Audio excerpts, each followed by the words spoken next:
Good evening. Mr. Kellen? Well, I'm not, no, you can slow down.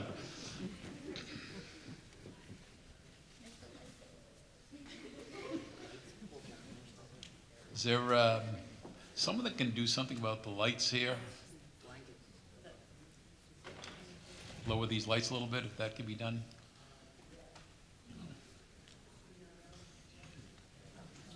There you go, that's much better. Thank you.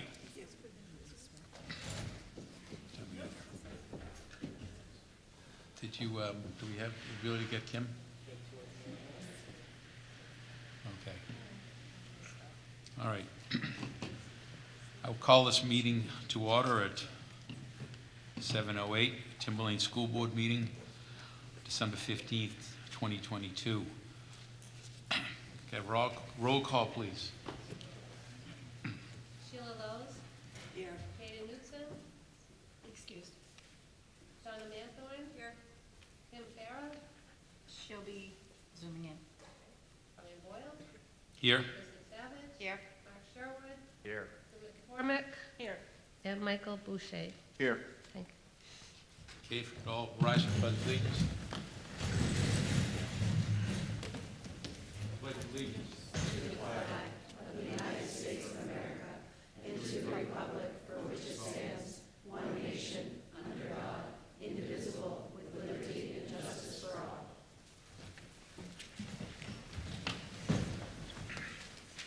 Now, we'll remain standing here?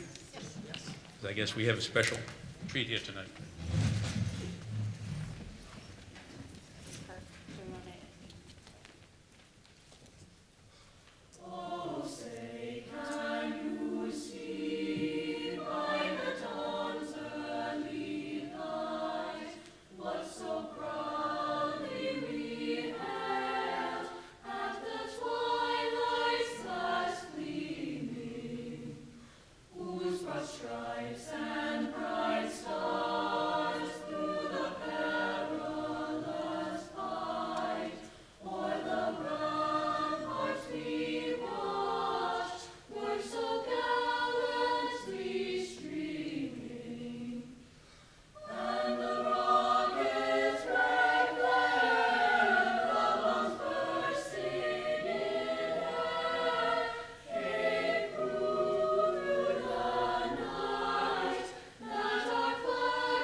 Well, thank you. I guess it doesn't get any better than that. And for those who were fortunate enough to be here about half an hour ago, we got quite a little show from the Timberlane Music Program, so well done. Thank you. So first order of business here, approval of minutes. We have our packets here.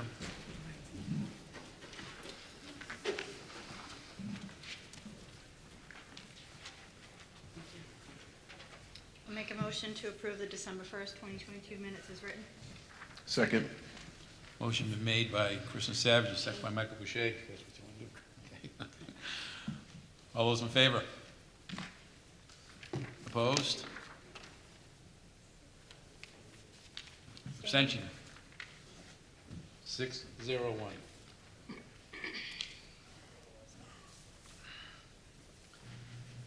Delegates and individuals, do we have anybody? Hold on. Oh, I'm sorry. Thank you, Mike. I'll make a motion to accept the non-public minutes sealed from December 1st. Second.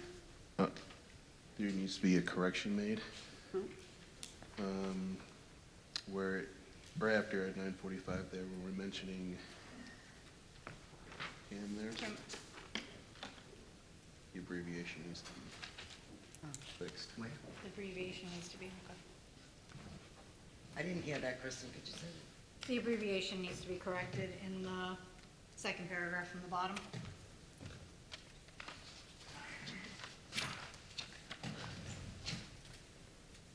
Okay. Any other corrections, comments? All those in favor, accepting minutes? 6, opposed? Abstentions? 6-0. 601.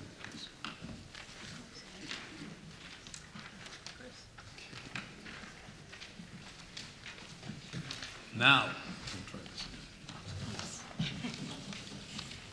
Delegates and individuals.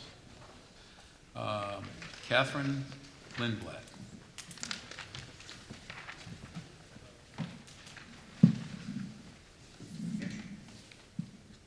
Good evening. I want to take a second and congratulate Pollard student Hayden Simmons, the new kid governor of New Hampshire, and the outgoing governor, Charlotte Cotty, who I had the pleasure of teaching at the beginning of this year. We've got amazing students here in the Timberlane district, and clearly at Pollard School especially.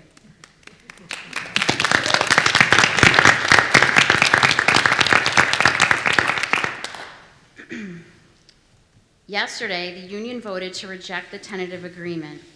Which way to cast their vote to some was a very easy decision, and for others was extremely difficult. Many teachers desperately need the pay increase it would have granted them if the tentative agreement and ensuing warrant article passed. That is something I think everyone can understand and sympathize with. The cost of living has increased so much in such a short time that some teachers were heading into voting yesterday shouldered with the reality that if the tentative agreement didn't pass, they simply cannot afford to remain at Timberlane. One teacher I know, who I will be devastated if she needs to leave after this year, faces daycare expenses of over $1,600 a month. Her net income is only $1,445 per paycheck every 2 weeks. It takes an entire paycheck and then eats well into a second one every month just to afford one child in daycare.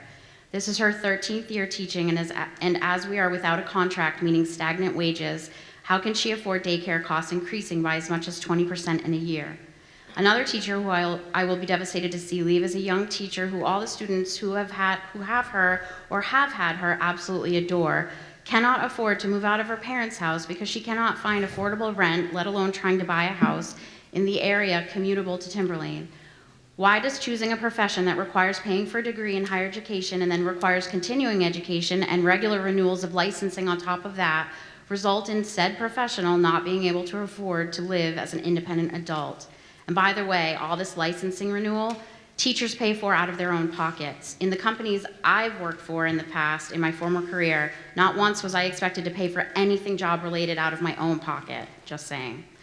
So I mentioned a couple of examples of teachers who desperately needed an immediate pay increase that the tentative agreement would have offered, but on the other hand, there are teachers my age in this district who are at the highest salary step because they've been dedicated teachers since they left college, but are still 10 to 20 plus years from retirement, for whom the tentative agreement stripped away any incentive to remain at Timberlane for the duration of their careers. They've dedicated more than a decade, and some even decades plural, of their lives here, and would have made financial plans during all those years based on the expectation of a retirement bonus from Timberlane. Yes, everyone understands that it's not the pension that we contribute to out of our paycheck that is being eliminated, it's a bonus. However, when you've been counting on it and planning for it and expecting it, and then it's just eliminated overnight, what do? If you never had it to begin with and you knew you'd need or even just want more than your pension, you could have been saving away a little bit at a time and investing, but in your tentative agreement, you stole that from them. It's like the insurance commercial where the guy has the fishing pole dangling cash and never allows the girl to actually be able to reach it. It's already been proven that Timberlane ranks as one of the lowest for teacher pay in the area. You have the opportunity to bring us more in line with other local districts. We are in a critical teacher shortage, not just here, but nationally. Because of the shortage, there are opportunities presenting themselves to teachers everywhere, every day, to jump ship. Do you have any idea the number of recommendations that have already been requested or will be requested if a competitive pay structure is not established right away? One doesn't need to work in the schools to be aware of this. One just needs an ounce of common sense. If you had the opportunity to make a lot more money to do the same job somewhere else without much, if any, change in your commute, or in some cases a shorter commute altogether, wouldn't you? Who wouldn't? You'd be a fool not to. I know it's being pointed out that benefits need to be considered, and it's not just pay, it's the whole package. But I think the suggestion that Timberlane's benefit package exceeds that of other area districts can quite readily be debunked. The Commissioner of Education was supposed to be here tonight to present on the voucher program.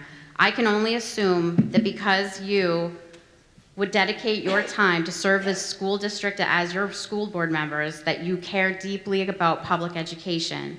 However, setting Timberlane up for the bleak future I fear, you are essentially making the case for those in support of vouchers.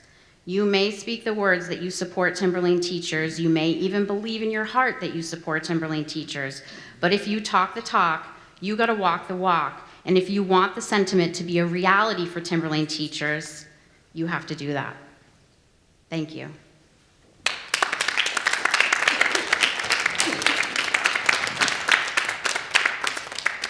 Kathleen Blood.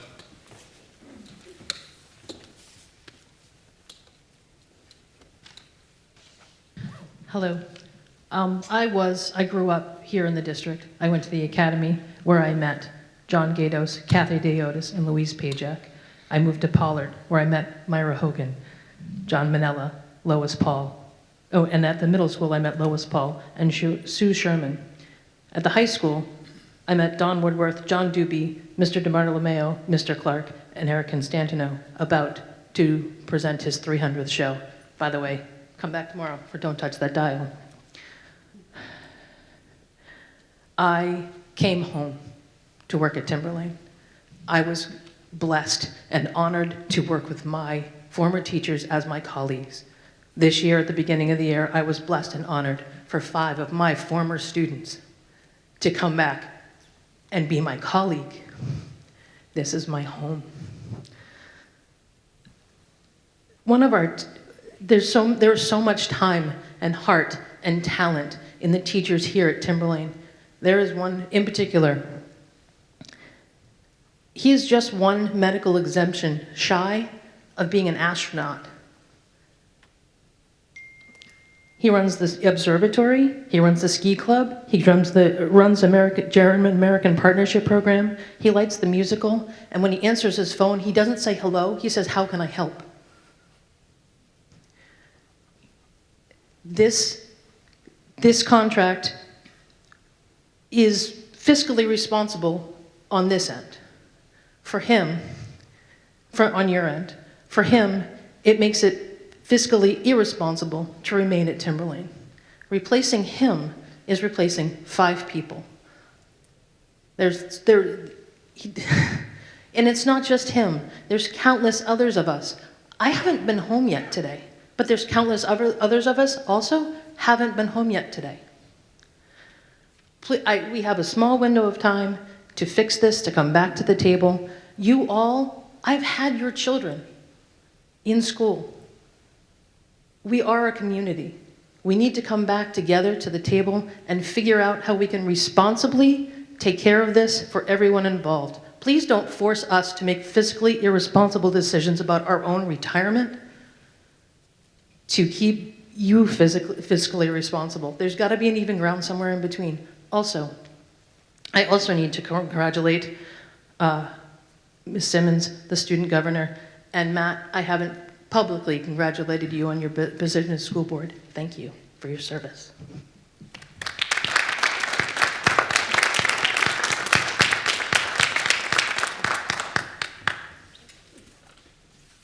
Okay, next order of business here.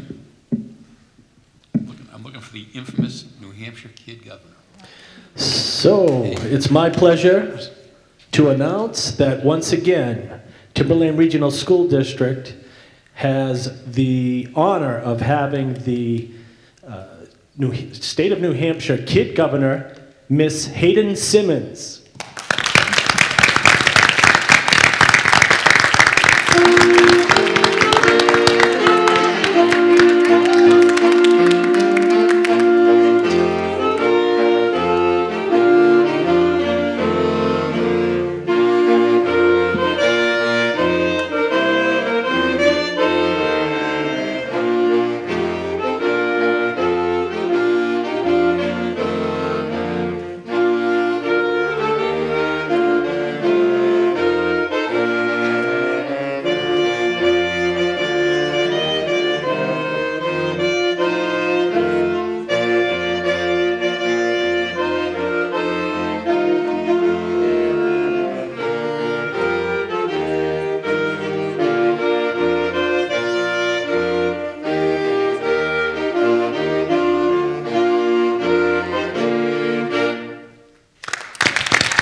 believe Principal Lafreniere will join her at the microphone and tell us a little bit about the process, and then I think we'll hear from Hayden as well. The music was all for you. Yes, and I want to say thank you for that. So I just want to, first of all, thank her parents and all the teachers that she's had in the past. Obviously, she wouldn't be here today without them. And I want to personally thank the 5th grade team, especially Julie Hazelton is the one who organizes the Kid Governor for us each year. And it's quite a process, and Dolores Coyle-Quirk is her teacher, so it took a lot of effort on their part to get us there. How it works is it starts at the classroom level, and then goes to the school level, and then videos get sent to the state, and they don't know where the videos are from, but it appears that people like Pollard kids. So this is our 3rd New Hampshire Kid Governor, so we're really proud, and I just wanted Mrs. Coyle-Quirk to say a little something on the teacher's behalf. Thank you, Stephanie, and thank you to the board for inviting this wonderful young woman, Hayden, here tonight. Hayden has had a little bit of a journey so far, but from what we're hearing already, she's got a greater journey ahead of her. And as a teacher at Timberlane for 17 years, I've seen so many wonderful students come up through, and it is such an honor to be in the presence of someone like this. But not just Hayden, all of the other teachers in the district that help support this, and the students in her classroom. And when we teach this New Hampshire Kid Governor Civics program, we learn all about the government.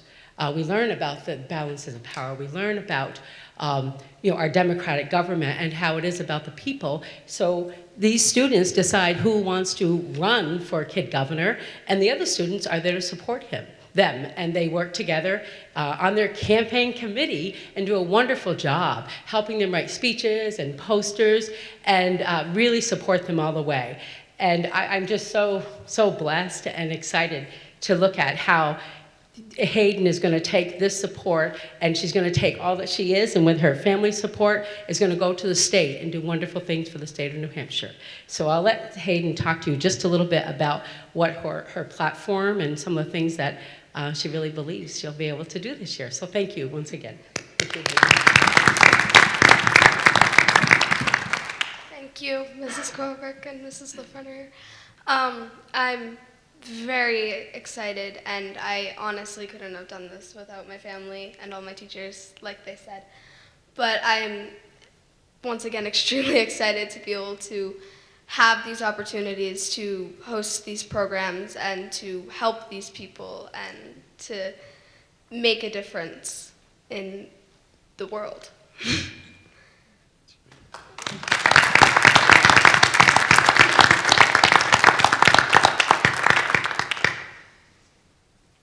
So thank you, everybody, and she'll sign autographs later. This is her first speaking engagement. She will have her inauguration in January, and her whole 5th grade class is going to go up there to support, which is nice because with all the COVID and everything, they didn't get their New Hampshire State House trip, so it'll be nice to get them up there for that too and support her leadership. Can I ask Hayden a question? Yeah. Are you doing any type of fundraiser or donations or things of that nature? I know last year Charlotte did with socks. So are you going to be doing anything like that? And how can we as a board help you to succeed? Yeah.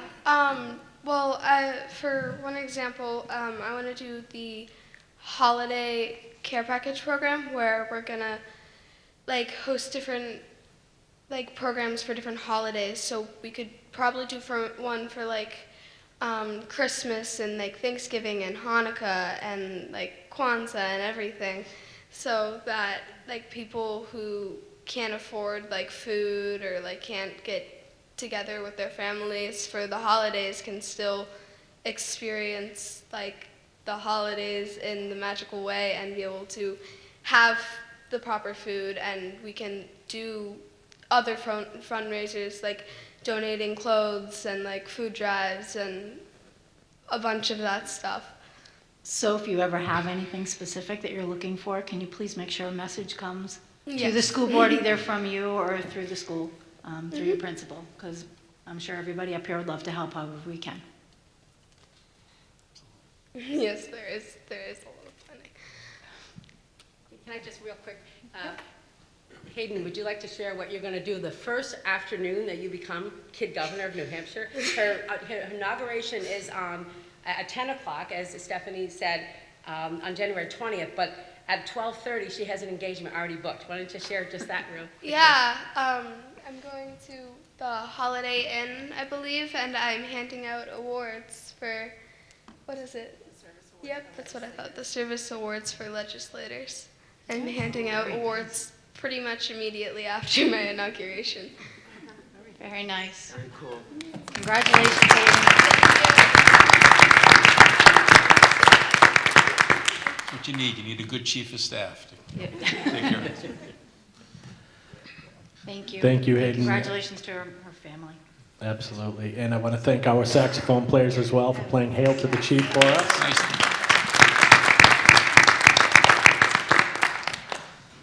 Next agenda, we'll hear from our student rep. Your favorite part, right? That's my, well, you got a tough act to follow tonight. I know. Well, you must have missed me last meeting. That's You it. did. That's it. There you go. We did, Matt.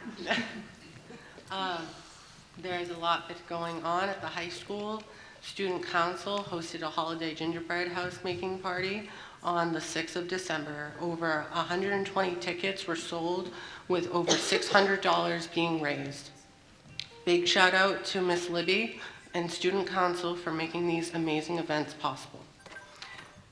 The English Honor Society and several high school English classes, along with 4 6th grade social studies classes at the middle school, wrote 445 holiday cards as part of the holiday cards for our military challenge, greatly suppressing Timberlane's record of 150 cards. The primary goal of holiday cards for our military challenge is the collection and delivery of personalized, signed expressions of respect, caring, and gratitude to deployed U.S. troops, veterans, and military families. This was Timberlane's 5th year participating in the holiday card program.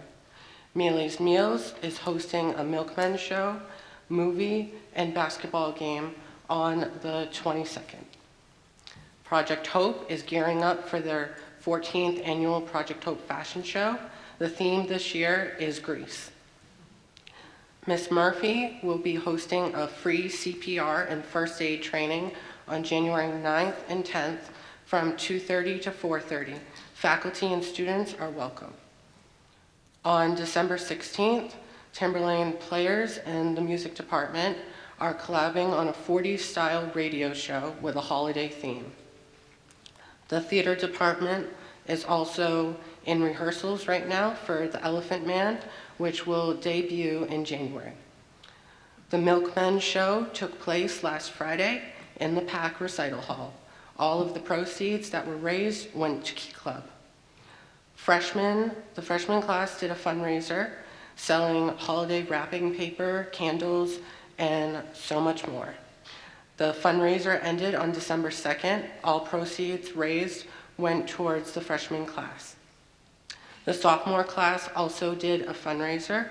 They sold Texas Roadhouse rolls through the month of November to raise money for their class. Ugly Sweater Day is tomorrow. Thank you to Student Council for making Ugly Sweater Day possible. Sorry. Atkinson Academy Trimester 1 report cards were released to parents in Power School Parent Portal on December 7th. The Atkinson Academy lip sync happened on November 30th at the PAC. There were 19 groups performing from grades 2 to 5. What a fun night for all. Thanks goes out to students, families, Mr. Goodard, and the PTA Night Owls. There will be a school-wide holiday sing-along at Atkinson Academy on December 21st, featuring a wide variety of holiday songs from many cultures. Atkinson would like to wish a happy holiday to the entire Timberlane community. The Danville PTA hosted a holiday store event last Friday evening that allowed students to purchase holiday gifts for family members. Danville staff and students are participating in Fun Spirit Days this week. This will include Comfy Cozy Day, Green Day, Fancy Festive Day, and Red Day. The Danville Dads are hosting a family movie event on Thursday, December 22nd. Danville would like to wish everyone a safe and happy holiday season. Pollard, the PTA, hosted a holiday pancake breakfast on Saturday, December 3rd. Report cards were released on December 7th. Big shout out to Hayden Simmons for being kid governor.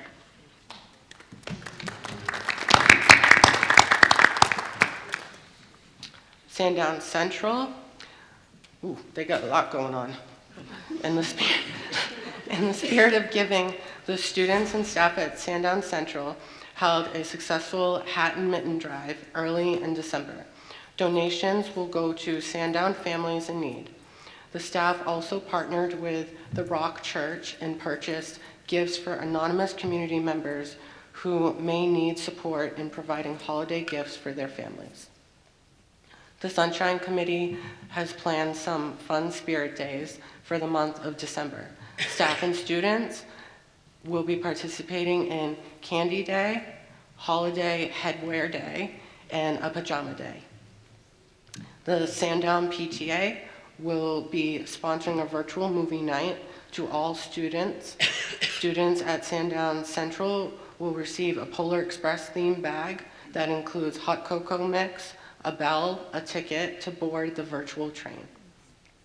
The PTA also sponsored a wreath fundraiser, which was a big success. Wreaths were delivered in time for the holidays. The entire staff at Sandown Central would like to wish the entire Timberlane community a safe and happy holiday season. Sandown North, first graders have been reading gingerbread stories. They have compared the differences between the characters and plot. Last week, Sandown North and Distance Learning Connection with the Center for Puppetry Arts in Atlanta, Georgia, first graders had an interactive virtual workshop on gingerbread stories, and they created their own puppet. Students in Miss Palladino's class enjoyed author Jerry Pallada's visit to Sandown North.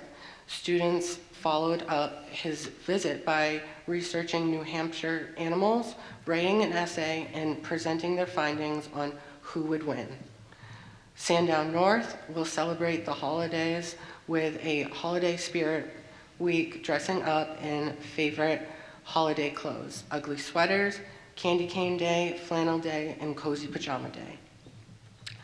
Timberlane Middle School, December 3rd, PTSA, accompanied by Student Senate, the holiday band, and volunteers from the middle school, hosted the annual senior tea. It was the largest attendance in years. So many seniors came and enjoyed treats and music. The middle school sent over 90 seniors home with a poinsettia plant and a plate of cookies. December 13th, the middle school had their annual spelling bee, and it was a great success. Congratulations to all who participated. The winners are first place, Abby Hammer, second place, Jacob Teeny, and third place, Kim Farnell. December 13th, members of the Student Senate went to the Vic Gary Center for the morning and had a holiday social with the senior citizens. Select band members were there also to play some holiday favorites for all the seniors. December 21st, the entire 8th grade class will be attending the Christmas Carol play at the North Shore Theater. That concludes my spiel. Thank you. Thanks, Matt. Okay, going to current business here. Going to athletic department goals. Mr. Fantasia.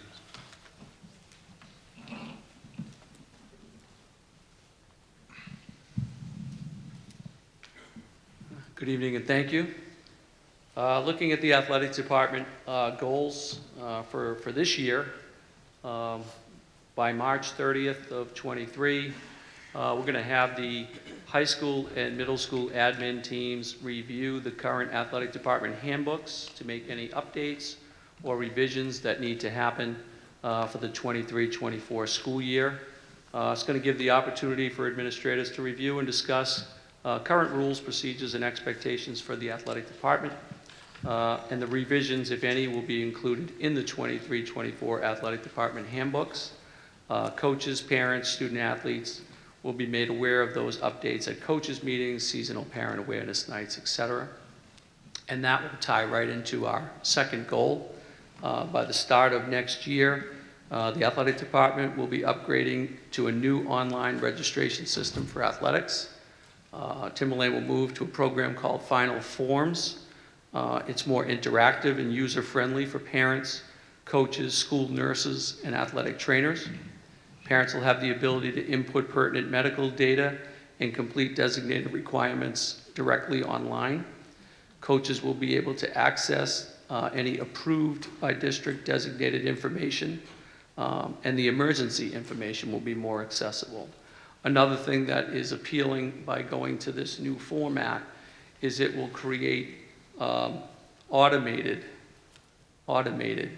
reminders for parents in terms of expiration dates, and I see smiles over here. So that will be an upgrade, and several high schools are using it, and the New Hampshire Athletic Directors Association is also using it, so I think the community will like that. We also had, we're continuing with two goals that we've had in the past and that we continue to have. The Timberlane Athletic Department will upgrade its emergency action plan and continue to do so to ensure that we stay in alignment. And I told this group earlier last year, Senate Bill 148 FN, which requires athletic programs to have emergency action plans and also practice those plans. We are doing that now. We will continue to do that and continue to assess it. I want to publicly thank our athletic trainer, Gina Carbone. She's been amazing with all of our teams. And again, each team identifies specific roles for coaches as well as student athletes, and they're documented, and we like to call them our athletic department fire drills. So we do them with every team, and at the middle school as well. And the kids have been terrific. They really, really have responded really well to that. And then the last thing that we will continue, Timberlane Athletic Department will continue to try to provide a minimum of 3 student leadership training opportunities for middle school and high school students. This has been a great success. Kelly Burnett, Tim Lena, and our coaches have been amazing with this program. We've kind of graduated and expanded this, so we conduct a basic Life of an Owl training workshop for students in grades 8 through 10. And that training course covers topics related to the benefits of making positive, healthy life choices, related to proper nutrition, sleep habits, as well as providing information on the adverse effects of drugs, alcohol, and tobacco on the human body. And then we have an advanced student leadership training course for kids in grades 11 and 12.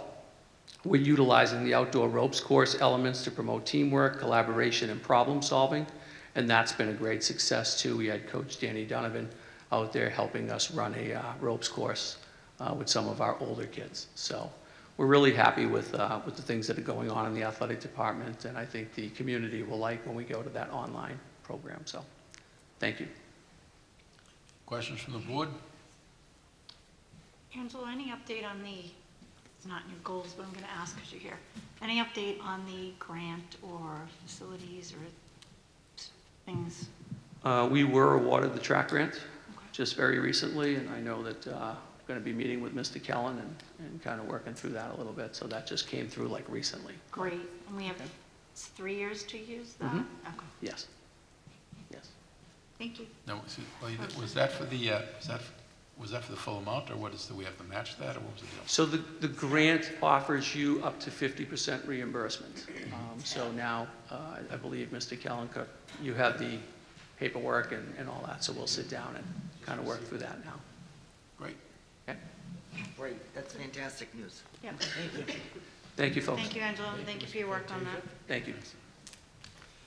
Middle school, Mr. Mensis. Freaking all the way down there. Come on down. Is Kim on?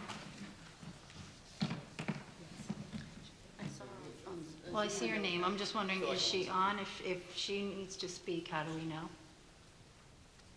Because it's just, we don't have. Are you wondering if I'm on, Kristen? Oh, hi, Kim. How are you? I heard you. Just making sure that we could hear you if there was something you had to say. Thank you. You're welcome. All right, so for the middle school, good evening, everyone, by the way. For the middle school goals, the first one, we're getting there, perfect. It's really focused a lot about the climate and culture of our building, as you can see, as well as extracurricular activities for students, some talk about social media there, trying to use it for a positive, for a change, as we all see that can be used for other purposes, but we're gonna throw a lot of positivity out there because there's great things happening in middle school every day, as I'm sure there are at all of our schools. So a lot of that first goal is about some work being done at the Climate and Culture Committee that's recently been created, where the charge of the group, which is a handful of teachers across all disciplines, all grades, is to really look at what makes you feel good about coming to school every day for staff and students, which for trying to excite a middle school student to come to school can be quite a challenge, but they're up to the task. It's just, again, we want to figure out how can we make it so that everybody wants to come to school every day. So always looking for creative ideas to improve that part of life for someone going to middle school.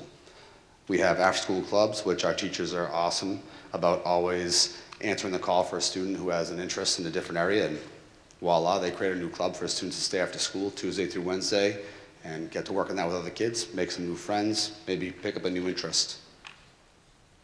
We've been trying to create some more homework clubs for students and connecting that with high school honor societies as well, which is a really great marriage because high school students need those hours for their honor societies, and what better way than to help their younger Timberlane classmates who need a little extra help in their areas of study. And through the feedback from our revived PTSA, which I say it that way because COVID's had an impact in many ways, but one of them is just, PTSA middle school kind of went away for a little while, but they have been tremendous in reviving their efforts to help our school. And some of their feedback was they just want some more direct, regular communication. So we start sending Sunday messages home every Sunday to our families so they can get a short report about things that are coming up that week and really kind of start a dialogue between us so that they can know what's going on and also shoot us back a message and say, hey, what about this? Did you know about this? And we just want to have more of a dialogue with our families. For the second goal, we're talking about iReady, which for anyone who's delved in iReady, at some point I'm sure they'll have like a doctoral program in order to fully understand all of its capabilities because there's a lot going on there. There's a million reports you can run, so we wanted to grab a goal that we could really sink our teeth into. Fortunately, I had people like Mark Pedersen, Sandy Laird, Justin Krieger, Jen Boholpeck, and our admin team to circle around looking at all the reports, and we really landed on the stretch growth target. So last year, we had about 30% of our kids in math and ELA, maybe a little above that, who reached their stretch growth, which means that the easiest way for me to explain it is that they learned they got more than a year's growth in a year's time at school, which is pretty amazing. We have kids who are naturally, for a multitude of reasons, but COVID's always going to be one of them for quite some time, they're behind. We're trying to figure out a way to help them. But we don't want to just focus on those students because we have some who are at grade level, we have some who are above grade level. So by using the stretch growth target as our goal, we're really focusing on all those kids, where they're at, and our charge is to have them achieve, push them to learn, again, more than a year's worth in a single year, which is pretty awesome when it's happening, and it is happening. So we're going to see based on how they do in the fall scores compared to the spring, and hopefully meet that target.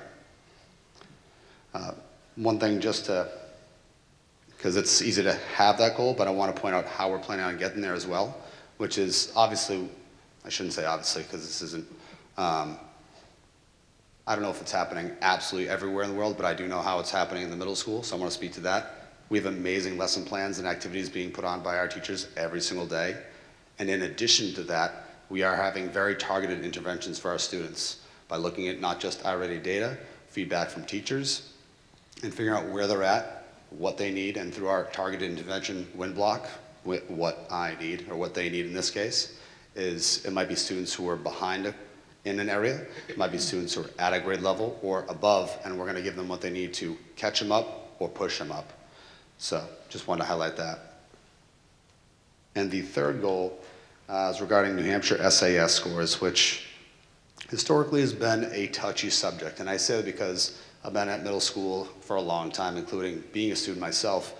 And testing is one of those things where we're never excited like, man, let's have another test. As a parent, you're never excited like, oh, yeah, can't wait to go to school today because you're gonna have that test going on.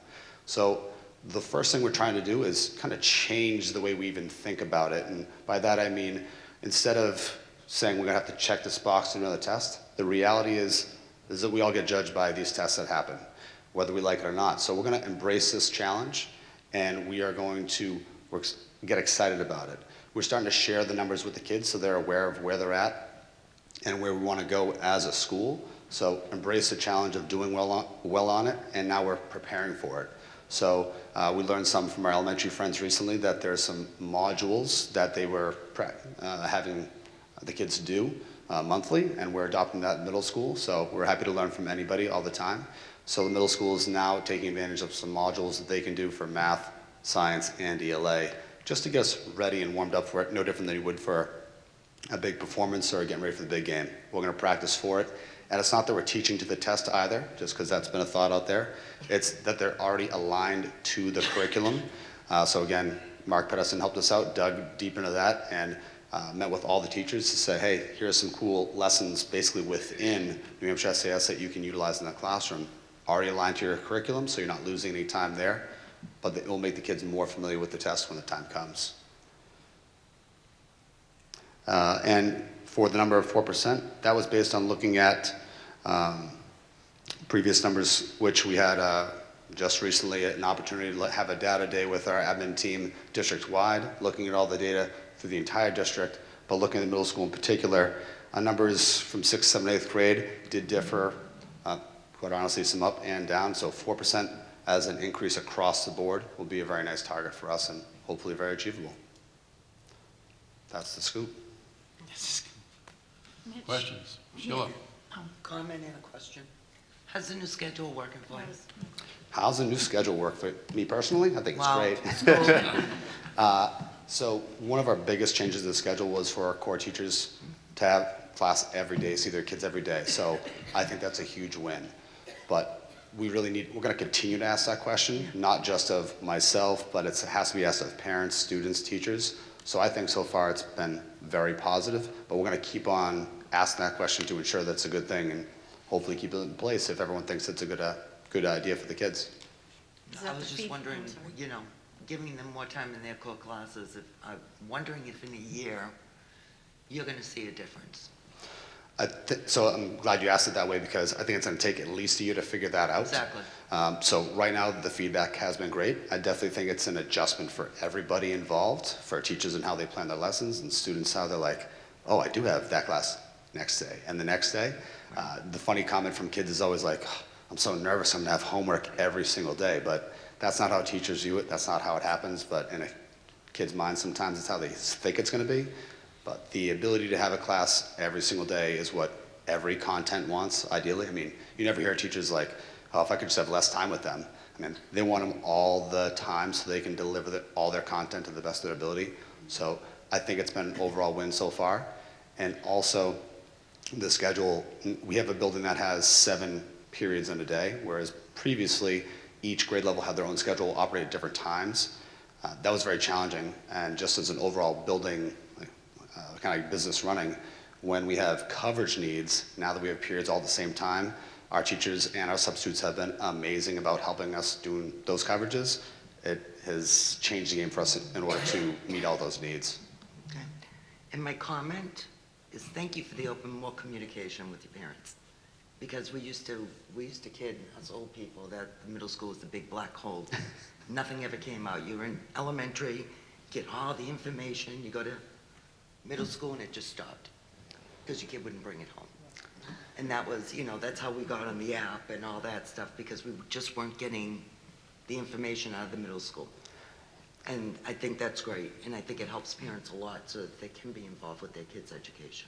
Sure, I appreciate that. Just a funny share, two of his. One is that I actually had a parent recently who's like, "You're just communicating too much now. It's, the pendulum has swung. You have these apps, you have these, sending out emails and blasts." I was like, "Oh, too much, not enough? Which one do you want?" And the funny part about middle school, which any teacher could say, is we are always working with the kids to share that information at home, so we're not Doesn't bypassing. necessarily mean it's getting there. Oh, I hear you, but that is our charge.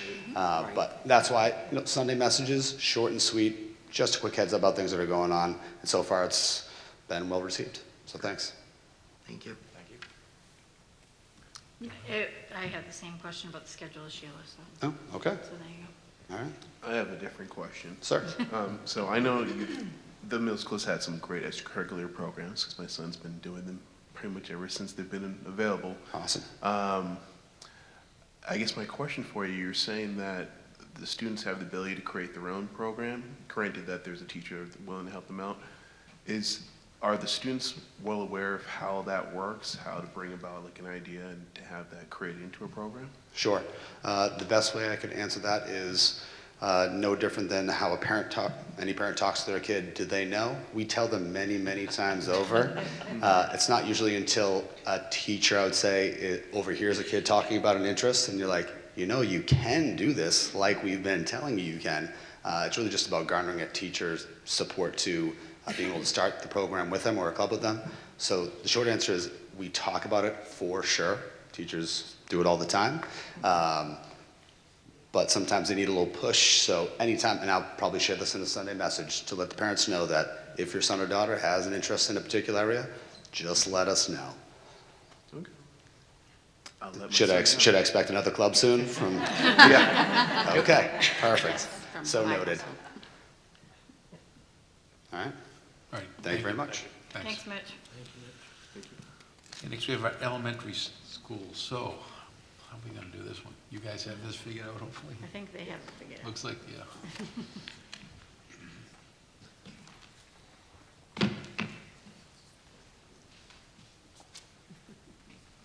I see a group coming down, so are you going to sing? You don't want me to sing. Oh, come on. Steve, are you first for that? Yeah. I'm first. Atkinson's always first. However, as I say Atkinson's always first, for those of you that don't know who I am, I'm Steve Harris, is the principal of the Academy. What we wanted to focus in on, and I have my colleagues with me here, is this is really a team approach. We utilize that team approach, developed and fine-tuned our goals to have common goals.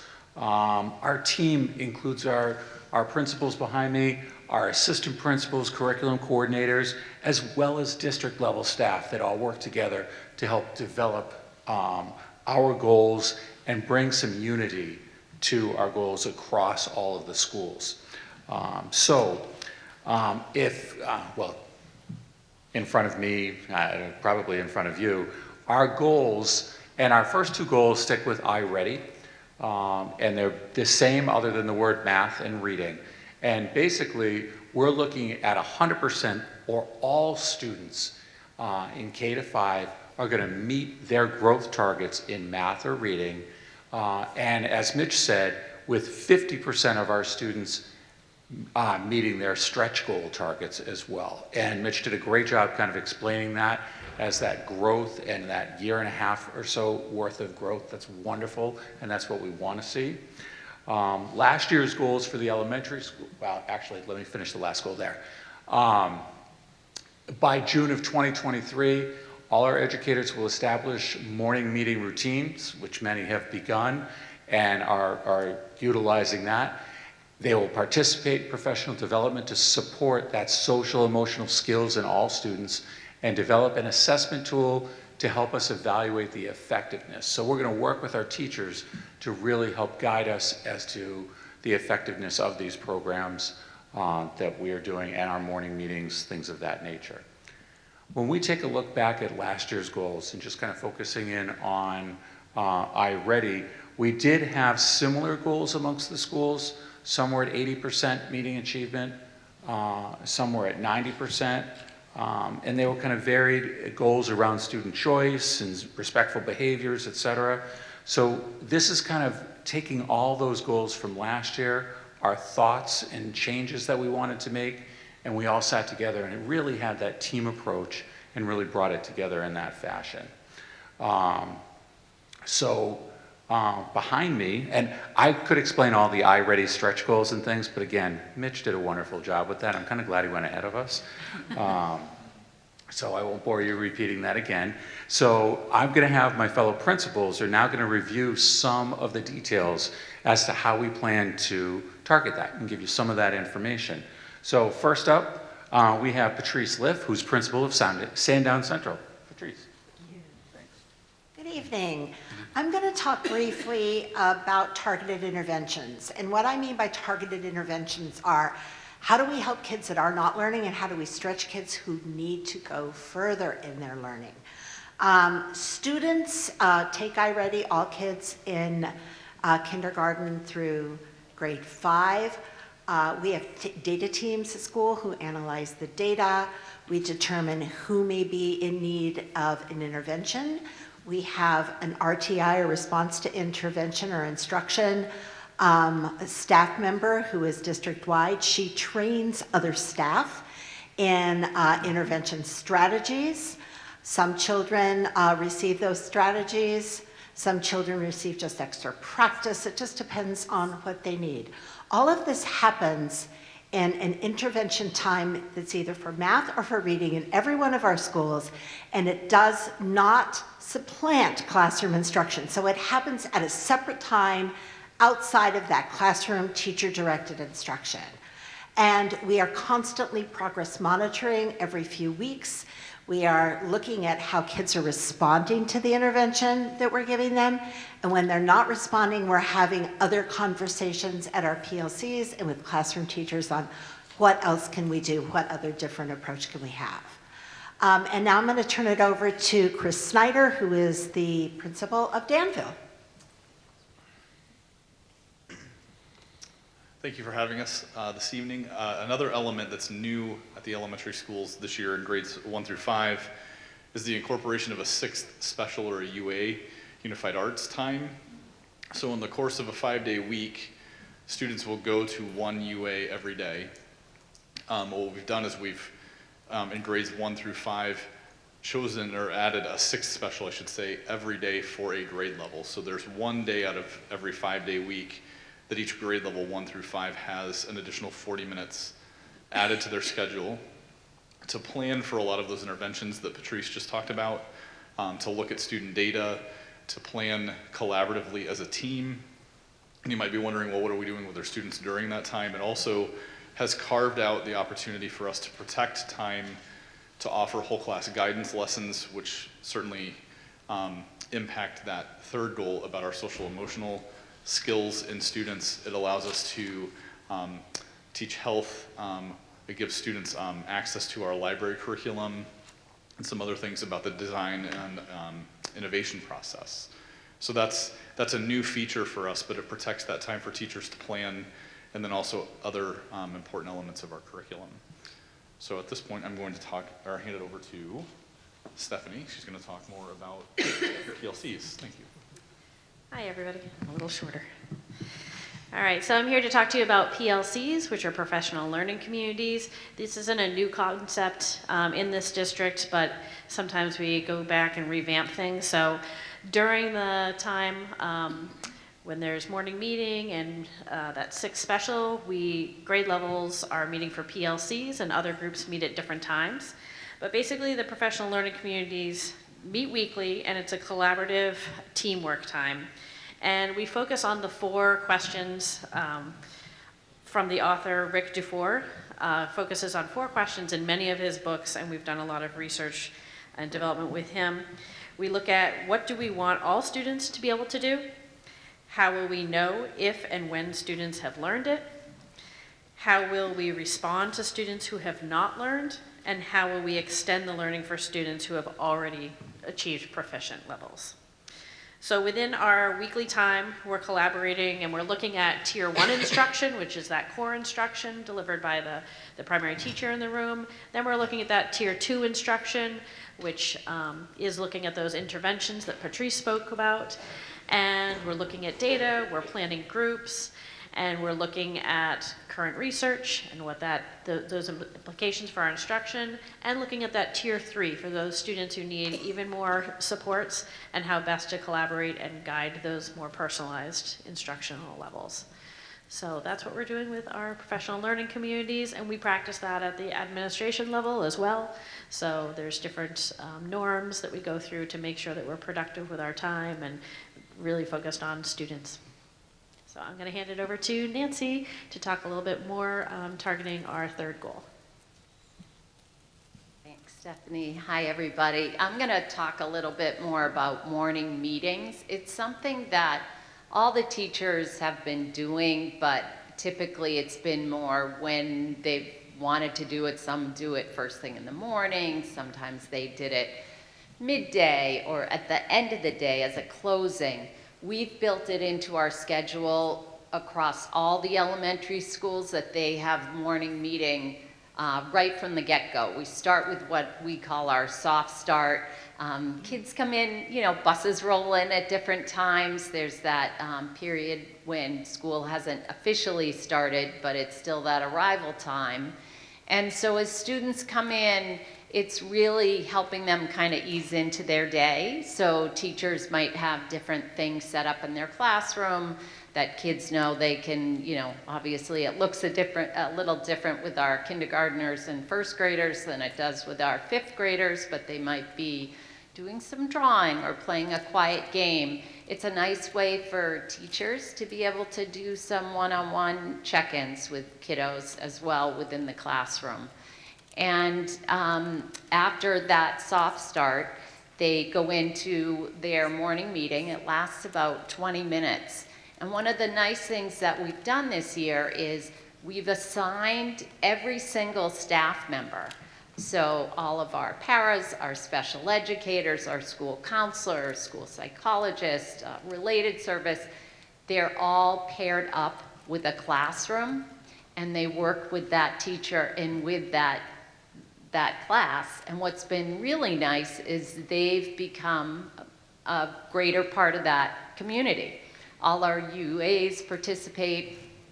What's worked really well is that Stephanie, when she was talking about PLCs, once a week the teachers aren't there first thing in the morning because they're at the PLC. But what's been happening now, especially since we started with our morning meetings right off the bat, is that these teachers or other staff members assigned to the class have really connected with the class, so they don't miss a beat. So even though their classroom teacher isn't there, they're there every day. So they know the routine, they know the drill, and they've been able to, we've gotten a lot of great feedback, especially from our related service and UAs who typically didn't get to know a class in that way. So that's been really special. Morning meeting lasts approximately 20 minutes. There's typically some kind of fun greeting that they do, a share that, you know, might be a prompt from the teacher. And again, when the other staff member helping out is just as much a part of it. So it's not just teacher-led. It's really a community. There's some type of activity and some kind of closing. So we've gotten a lot of great feedback about morning meeting. It's a wonderful way for all of us to kind of start our day. And I'm going to turn it back over to Steve to finish up. Thank you, guys. I know that principals did a great job kind of explaining a variety of different things that we're doing throughout all 5 of our schools to help support our students. And you can see that, you know, we're really bringing this together with common goals to really help guide teaching and learning and the development of our students here in Timberlane. So we're getting them ready, Mitch. Did he leave? He left. We're getting them ready for the middle school experience. And you know, I think it's important that we really focus in on helping them to be the children that they are in our, pre-K to 5 schools, but then also with that goal, knowing that they're moving on to the middle school and moving forward. Thank you all very much for your time. Thank you all. I think Justin might say a few things to wrap things up. Yeah, just to close. Mark had a Yeah, question. just a question. Mitch had mentioned that he had spoken with one of the elementary schools who had been doing some practice modules and took that as a best practice. Are all the elementary schools doing that? Yes. Okay, awesome. Second question, last one. For the iReady, is there an issue with compliance in having the students do that? Are all the students participating? Oh, yes. Yes. Okay, so there hasn't been, okay, perfect. Are you good, Mark? As peaches. Anybody else? Yeah. Well, certainly thanks to this group, and I know that last week you guys heard from, or 2 weeks ago you heard from John and also Kurt at the music department. So I hope it's just an example of leaders in our buildings that are really thinking about two distinct things. And it's about how to connect kids and get them a sense of belonging in our schools so that we can drive toward an increased academic achievement. And seeing those two things paired, seeing these folks kind of work as a group and do things as a solid unit, I'm hoping is setting an example for across the district in terms of how Timberlake educators work. Thank you very much. Thank you all. Next agenda item, programs and studies. We got that large packet before, so we don't have it in your packet right now, so. Yeah, it's on your email, correct. Mr. Pedersen, come up.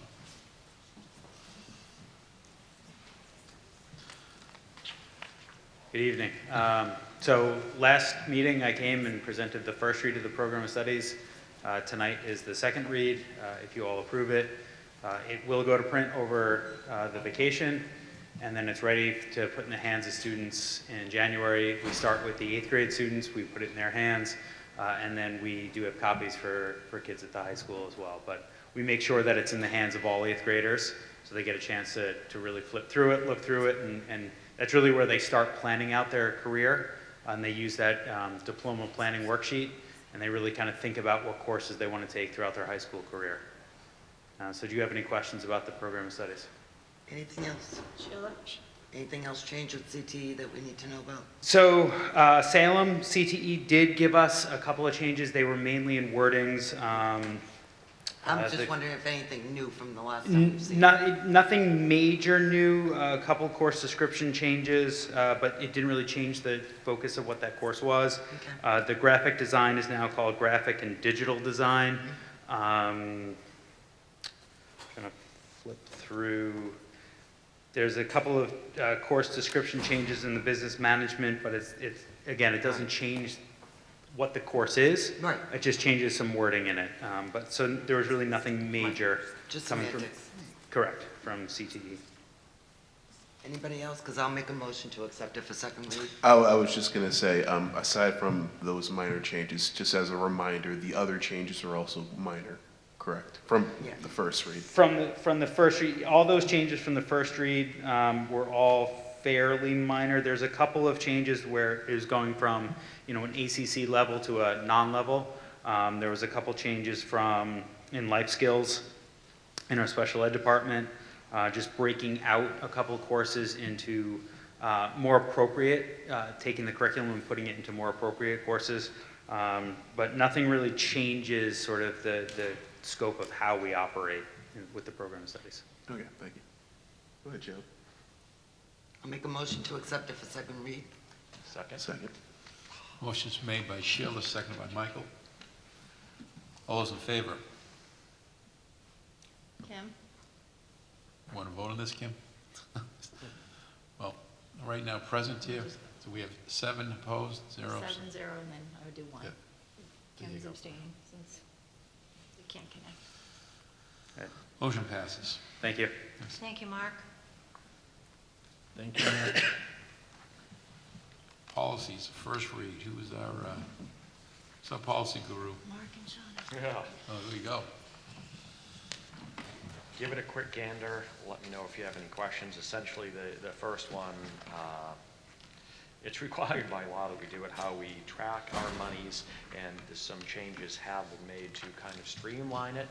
They were a bit restricted before. The example that was given, any given weekend, we might have, 10 or 12 referees out there that need individual checks, and only one individual can cut that check, and therefore if that individual's not there and disposed or at another location, it can cause real chaos in the system. So this is just allowing for more efficiency with the way we handle those financials. You agree with that, Chris? Yes, that was Yeah. specific, especially specific to student activity accounts. Right. Thank you. So those are the things that happen at the school level, might be happening on a weekend.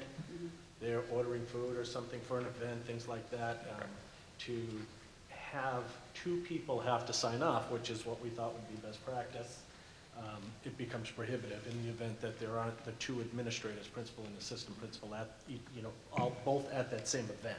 So we went through that, we talked with the finance department about it, Lisa and Maria both, and we did go back to having only a single person sign one of those checks. And those are relatively small things. Anything that's major goes through the whole system with Goes through the the process, treasurer right. and the finance department. I'm gonna guess the second one is updated by law? It's required by law, and there's just changes that were recommended by the NHSBA. Not so much internal changes, but more governance changes. Yeah. And the third one, Mark, I don't see. Yeah, the third one was trying to tighten up and figure out how it is that we accept students into our district, and just a lot of it had to do with the nomenclature that we've been using and trying to update that. We're not actually changing the policy as we've been practicing, we're tightening the wording. Okay. So is, It's already our practice now. Yeah, it's already That's- out there. There's nothing, There's nothing new. There's No. nothing there. I mean, just talking, there are 20 different options for proving that somebody actually resided in the district. Which of these 20 are we going to accept? Okay. I mean, just trying to make it common sense approach. Yeah. Trying not to be onerous, but, Right. being responsible at the same time for families that are moving into town or transitioning. So, yeah, I had a question about that. So is policy JFAA completely brand new then? Good. I don't believe so. no, it's not. No, No, it's it's the not. addition of the proof of residency. That's That's the right. biggest Thank you. change. Okay.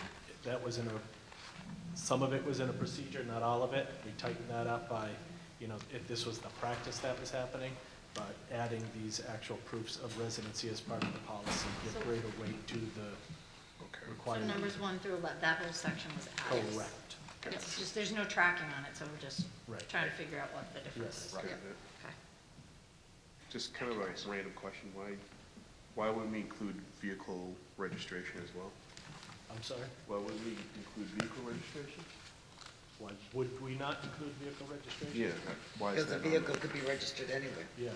Our options are really as exhaustive as we want them to be, because the policy really puts the vested interest in the superintendent, and they can make any additions to that list. That list is from the NHSBA as a list for us to start with, but our discretion goes further than that if we so warrant it. Right. Lease agreement, rental agreement, ownership, license, I mean, we kind of have the ability to accept any of those. It's not exhaustive. It's not awesome. Got it. Sheila, All right, I want to make a motion to accept, stick with me here now, Brian. I'm going to make a motion to accept DK and EHAB for first reads. Not the next one? what about the third? That's all I'm doing right now, Okay. first read. I'll second it. Okay, motion made by Sheila, second by Kristen. Call the question. Trust me on this. Okay. Just did. Okay. Follow me here, All in favor? right? Okay. Okay, now I'm going to make a motion 7-0, for, Kim. 7-0-1 again. okay, we good? Okay. Now I'm going to make a motion for first and second read for JFAA adoption. Right? I'll second that. Yeah, no, it makes sense. I'm more familiar with it, yeah. Yep. Yeah.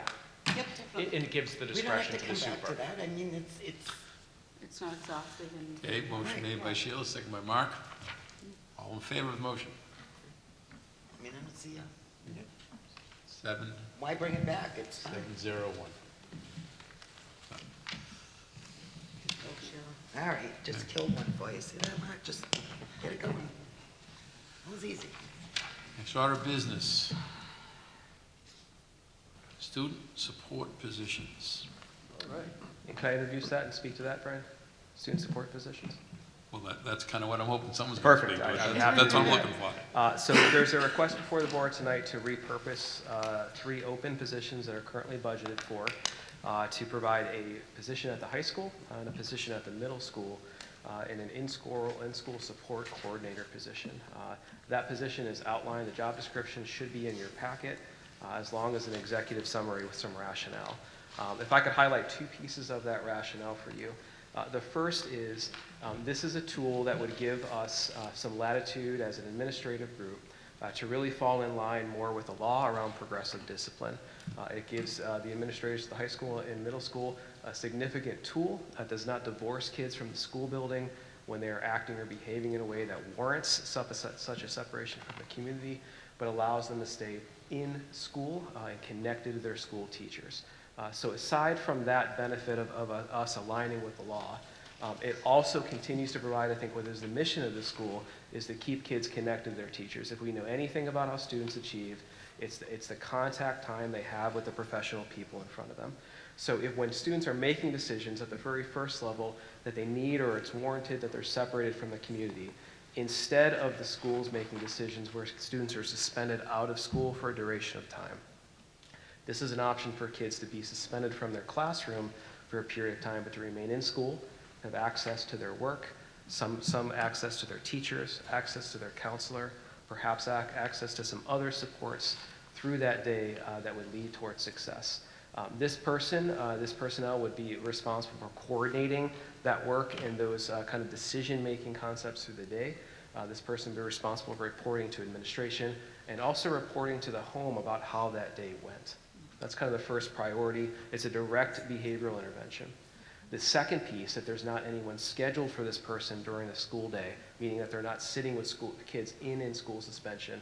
They can provide a support throughout the school, whether it's following up with and being a tighter community around those students who have had previous behavioral interventions in the past and tightening that circle for them, or at the very general level, following directions of administrators to anywhere from giving a kid a fist bump at the end of this class before they're headed there to kind of set the stage, to pulling small groups and actually doing some reteaching, whether it's about choice and decision-making or academics through the school day.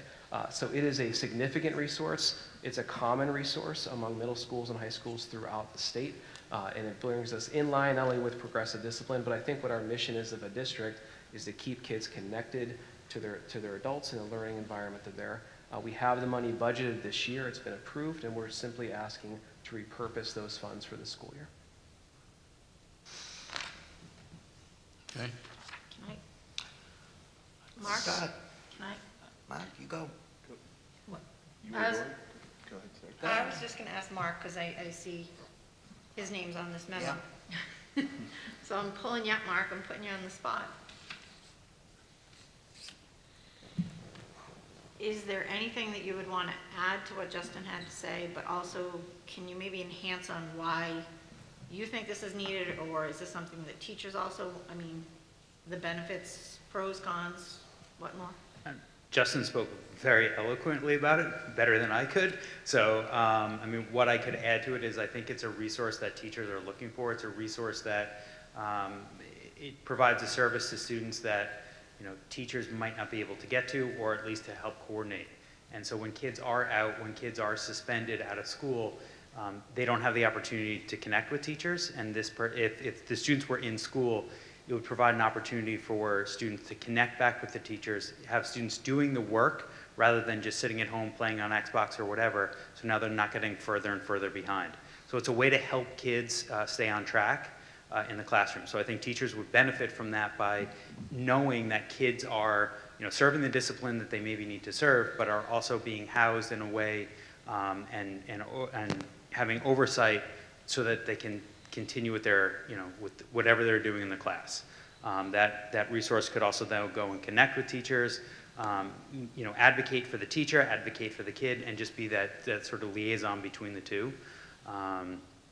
The pros and cons to it, I'm not seeing any cons other than if we don't hire the right person. I think the critical component of that is hiring the right person to make sure that those connections are made and the supports are there for students. So part two to this, you talked about how it will help the staff. How will it help the other students, not the ones that are In trouble. being, that are subject to this, but the other students? So you have a group of 20 kids in a class and you have one kid that's constantly out or causing issues in the class. So it's one of those, I never want to say, the rotten apple thing, but, if there's a kid who is being disruptive, and has a place then to get pulled out, or, a student who is causing issues in a classroom, could then be, that person could work with that student. And I'm not saying it's just pure discipline. It could also just be, just connecting with that kid. Maybe that kid doesn't have that connection piece, and that student could connect with that individual. It's just another resource in the building, another resource that's different from the regular classroom teacher, different from a counselor that could connect with those students. I don't know. I'll just jump in Yeah.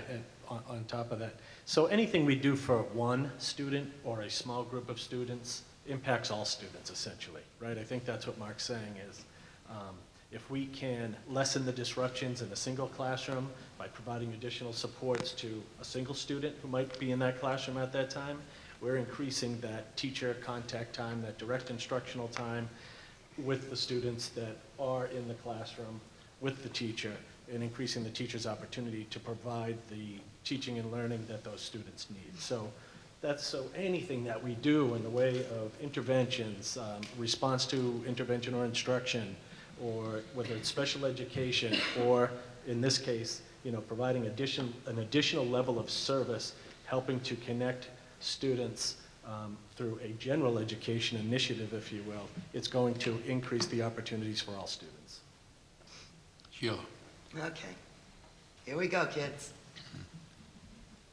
So I'm trying to understand this because I want to know what's different from 5 years ago to today. Because 5 years ago, when my daughter was at the high school, if a kid had an in-school suspension, those kids were brought into I believe it was the guidance counselor conference room, and was overseen by administration or the guidance counselors. You have more APs today in that high school than you had back then, or just about the same amount. I don't see the difference. That's one. Number two, when a kid gets suspended, do you take his Chromebook from him or her? Do they take their Chromebook home when they're on 5-day suspension? Because my feelings are, if a kid was sick, they'd be getting in touch with their teacher through the Chromebook. These kids are being suspended for a big reason. Suspension's a big reason, okay? Where did the parents' responsibility come into this? Because we have kids in these schools right now that say you have Susie Sunshine, who's in sophomore, and she's getting C's and D's. And she doesn't break the rules. She's not home, she's not in the office, she's not in trouble, but the kid is just slipping through. But what we're gonna do is we're gonna take the kids that, out here is weapons and fighting and drugs, and we're gonna put our arms around them and take care of those kids, while the kid that's middle of the road, that's slipping in her stuff, following the rules, is just slipping by. I have real problems with this. And where does the parent responsibility come into this? If we're suspending a kid, how is it our responsibility to make sure that that kid is doing their work and everything else when they're on a 5-day suspension because they broke the rules? I'm sorry, this is making me a little insane. Is there any data that either one of you are familiar with that would suggest that this has positive outcomes? And I guess that would How many probably we had allay this some year of so Sheila's far? concerns, and there was a reference that this may be required by law. So I can understand philosophically why, if a child is struggling in the academic environment and being very generous that way, that they could be disruptive to their classmates. And if they did go and they serve an out-of-school suspension, the potential for them to catch up to their peers, even if they were inclined to, would be challenged. So I can see the potential. Is there data to suggest that this resource has positive outcomes? Because ultimately, I think that's what we are all concerned for. I would make a couple comments to kind of both of what you guys are raising. Is one, not all suspensions are equal. All right, so there are some things that happen in our schools that require a removal from the school building. There are some things that require a removal from the classroom community. The only option our administrators have right now is an out-of-school suspension. It is the maximum we can do. When we do that, we are essentially denying the student access to their free and appropriate education for a very specific reason. This is a way to maybe bridge that gap. That's the first thing I would say. The second is, we also have a belief in not all students learn at the same rate of speed and at the same time. So to your point, Sheila, there may be some students that just require more time to figure it out, that have another navigation circumstance that they need. And to Mr. Pedersen's point, it could be the teacher, it could be the counselor, it could be whatever adult is making that connection that's going to have the time to have those conversations about what would you do differently. And as simple as that sounds on the surface level, it's a very complex thing for a student to kind of gauge in when they're in an environment where everything is kind of rushing around them. And the third thing I would point to is we know very solidly from research that one of the number one things that influences student achievement is the contact time with a highly qualified educator. So if the only option our administrators have is to remove students from the school building, we are essentially divorcing those kids from that time with that educator. If this is a way to create more time in person with a student and a child, it is absolutely worthwhile for us to pursue this. But if it's a suspension, and we're switching. Can I jump in here, Sheila? Sheila? Can I jump in? Go ahead. Kim? Can you hear me? Yeah. Yes. I'm sorry, I'm going to counter these arguments because you're telling me you want to allow one student to have that dedicated educator. Back to Sheila's point, I got 20 kids sitting there in the CD range. I'm all for adding more educators. We have limited resources in this district. To put it to something like this, I don't think is a wise use of resources. I really don't. I feel for those kids that are suspended, but people get suspended for a reason, whether it's in school or out of school. That becomes the parent responsibility. Everybody is hooked up electronically. If that parent's at home, if that kid's at home, they need to get that student to log into class. I doubt that your teachers are not allowing some of these students to Zoom in if they're out for whatever reason. Maybe that's not the case, but I'm sorry. The amount, the cost to have somebody dedicated to something like this for suspension, I'd rather have it dedicated to finding out how we can drive down suspensions and create some discipline in these middle and high schools without kids ripping down the bathrooms every other day. That, to me, is a better spend on this money. Agreed. Shauna? So I see this as a little bit of PBIS. I see this as a little bit of crisis prevention intervention, right? Because it's not just necessarily that this person's going to sit in a room and access only the children that have already been identified as needing a different learning environment, let's call it that. If there's no one in their room, they're going to be able to then go positively support those children that have been in that situation and in the room with them, to then make further connections to make sure they're continuing to maintain a path of positive behavior and interaction and being able to engage in their classroom. So I support that. I think maybe looking at it in a context of, as Justin was saying, free and appropriate education, our job is to make sure that our students are in the least restrictive environment. And so sometimes being in a classroom with 20 other students and you have some learning and emotional and maybe medical things going on, that's not your least restrictive environment. You need a more restrictive environment to be successful. And so being in a smaller setting, right, with a smaller amount of educators for support and need is appropriate and warranted. I've worked in schools where they've had models like this. I've worked in several middle schools and high schools across New Hampshire and Massachusetts as a professional where they have this, and it is a really positive opportunity for students to get back to the business of learning versus separating them in the most restrictive way at home where they may not be able to access supports. I agree there should be parent support. I agree there should be parent involvement and engagement. But I do think that this could be a very positive thing for our community. But I think it's more than that.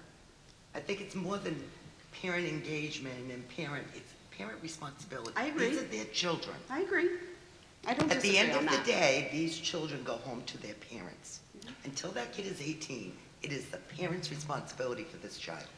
If this child has got drugs, alcohol, weapons, fighting, Then are they going to be So- in this model, or are they going to then be home? I guess would be, but how do you I designate don't- which one would be fully out and in school? Can you answer that, maybe, Mark? There are going to be infractions that result in out-of-school suspensions. Having support like this is a way of perhaps limiting the number of days, so everything isn't a 10-day suspension or more than that, so this increases the opportunity for that connection. To your point about the parents, this position would be something that this person in each of the schools would work actively, both Mark and Justin talked about this a little bit, work actively with those parents, making connections with those parents, establishing a relationship with those parents, as well as any outside agencies with whom the child might be connected, along with, forming relationships with the student. And relationships, we know, are one of the strongest supporters of education for students. That means that, in order for kids to feel welcome, comfortable, safe, and ready to learn, they have connections, they have relationships with people in the school.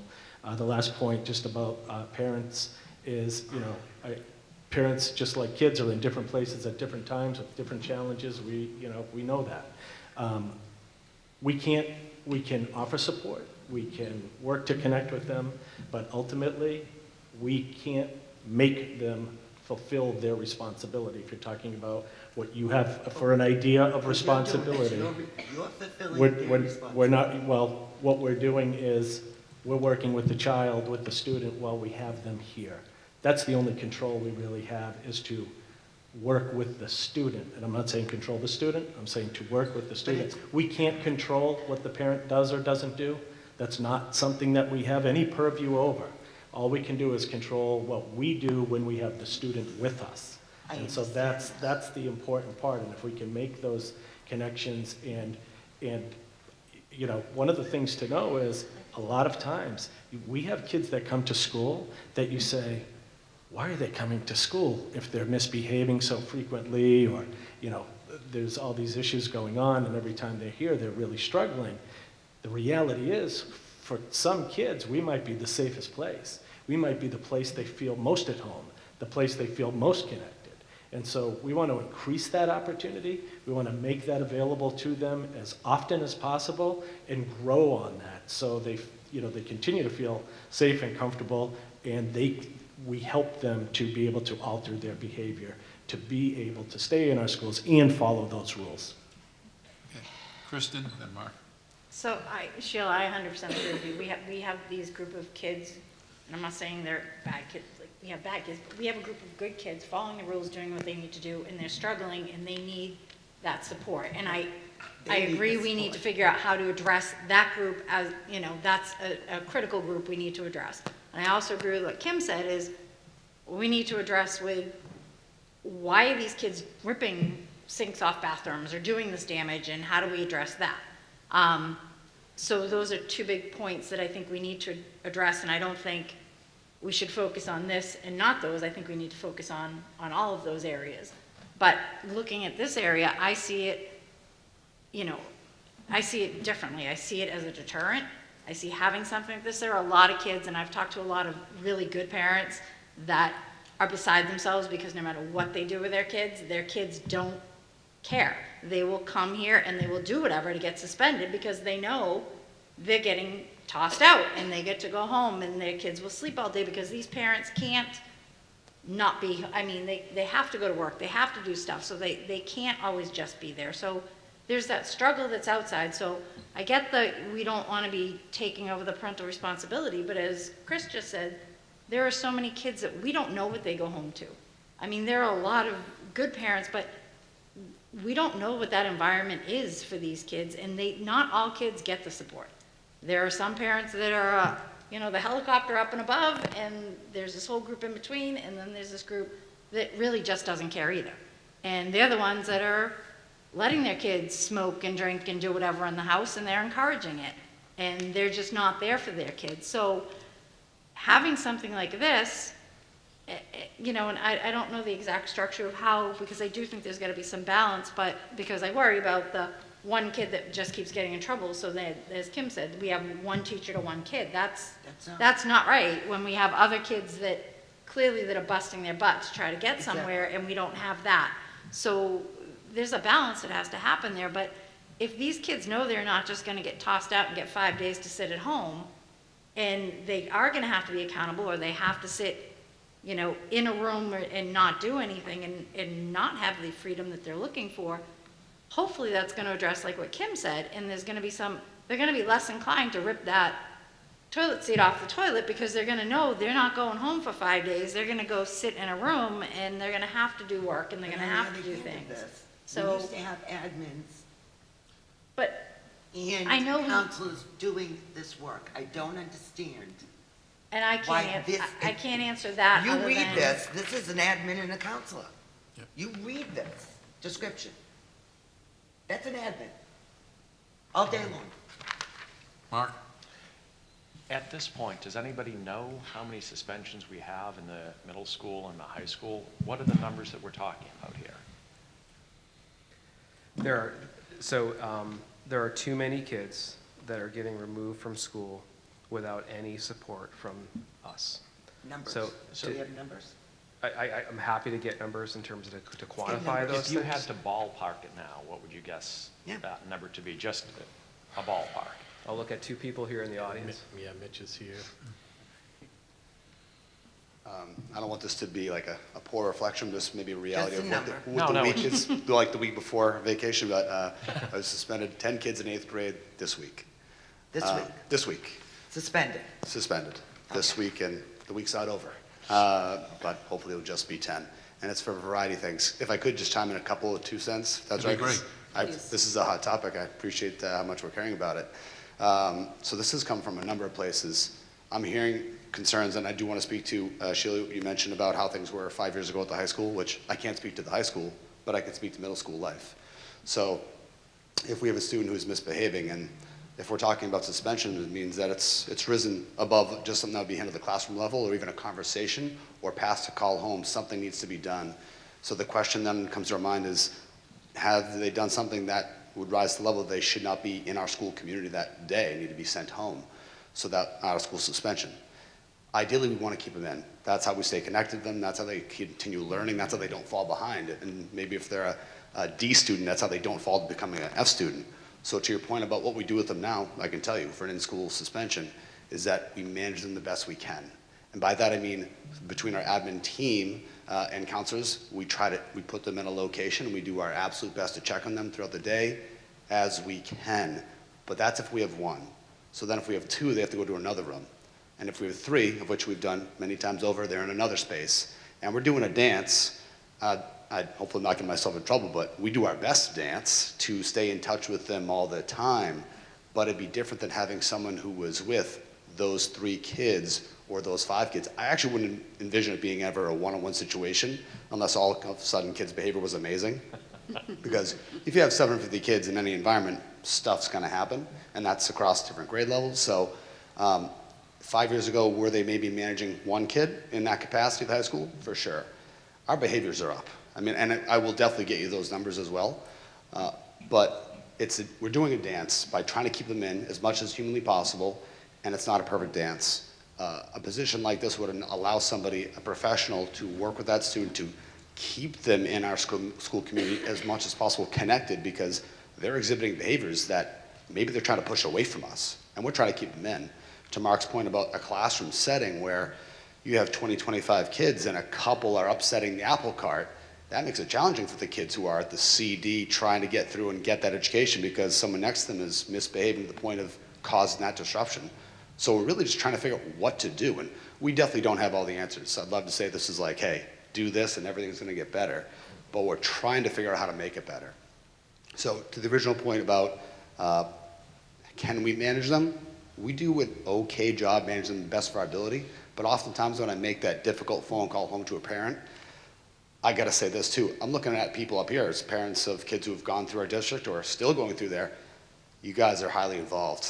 I mean, you are doing the job, you're doing extra job by being on the school board. And not just, not me pumping tires here, but when I make phone calls home to kids who are getting in trouble, sometimes I'm not calling parents. I might be calling grandparents. I might be calling guardians. So the parental responsibility becomes a much more challenging situation.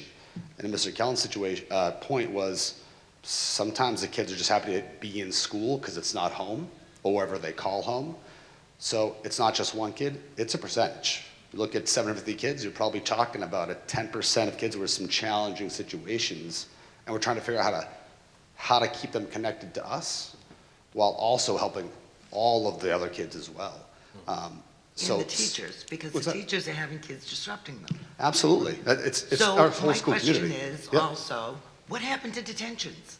They What still happened happen. to keeping a kid after school? It still happens. Absolutely. What happens when the Making kid... him miss a bus, making the parents come and pick the kid up.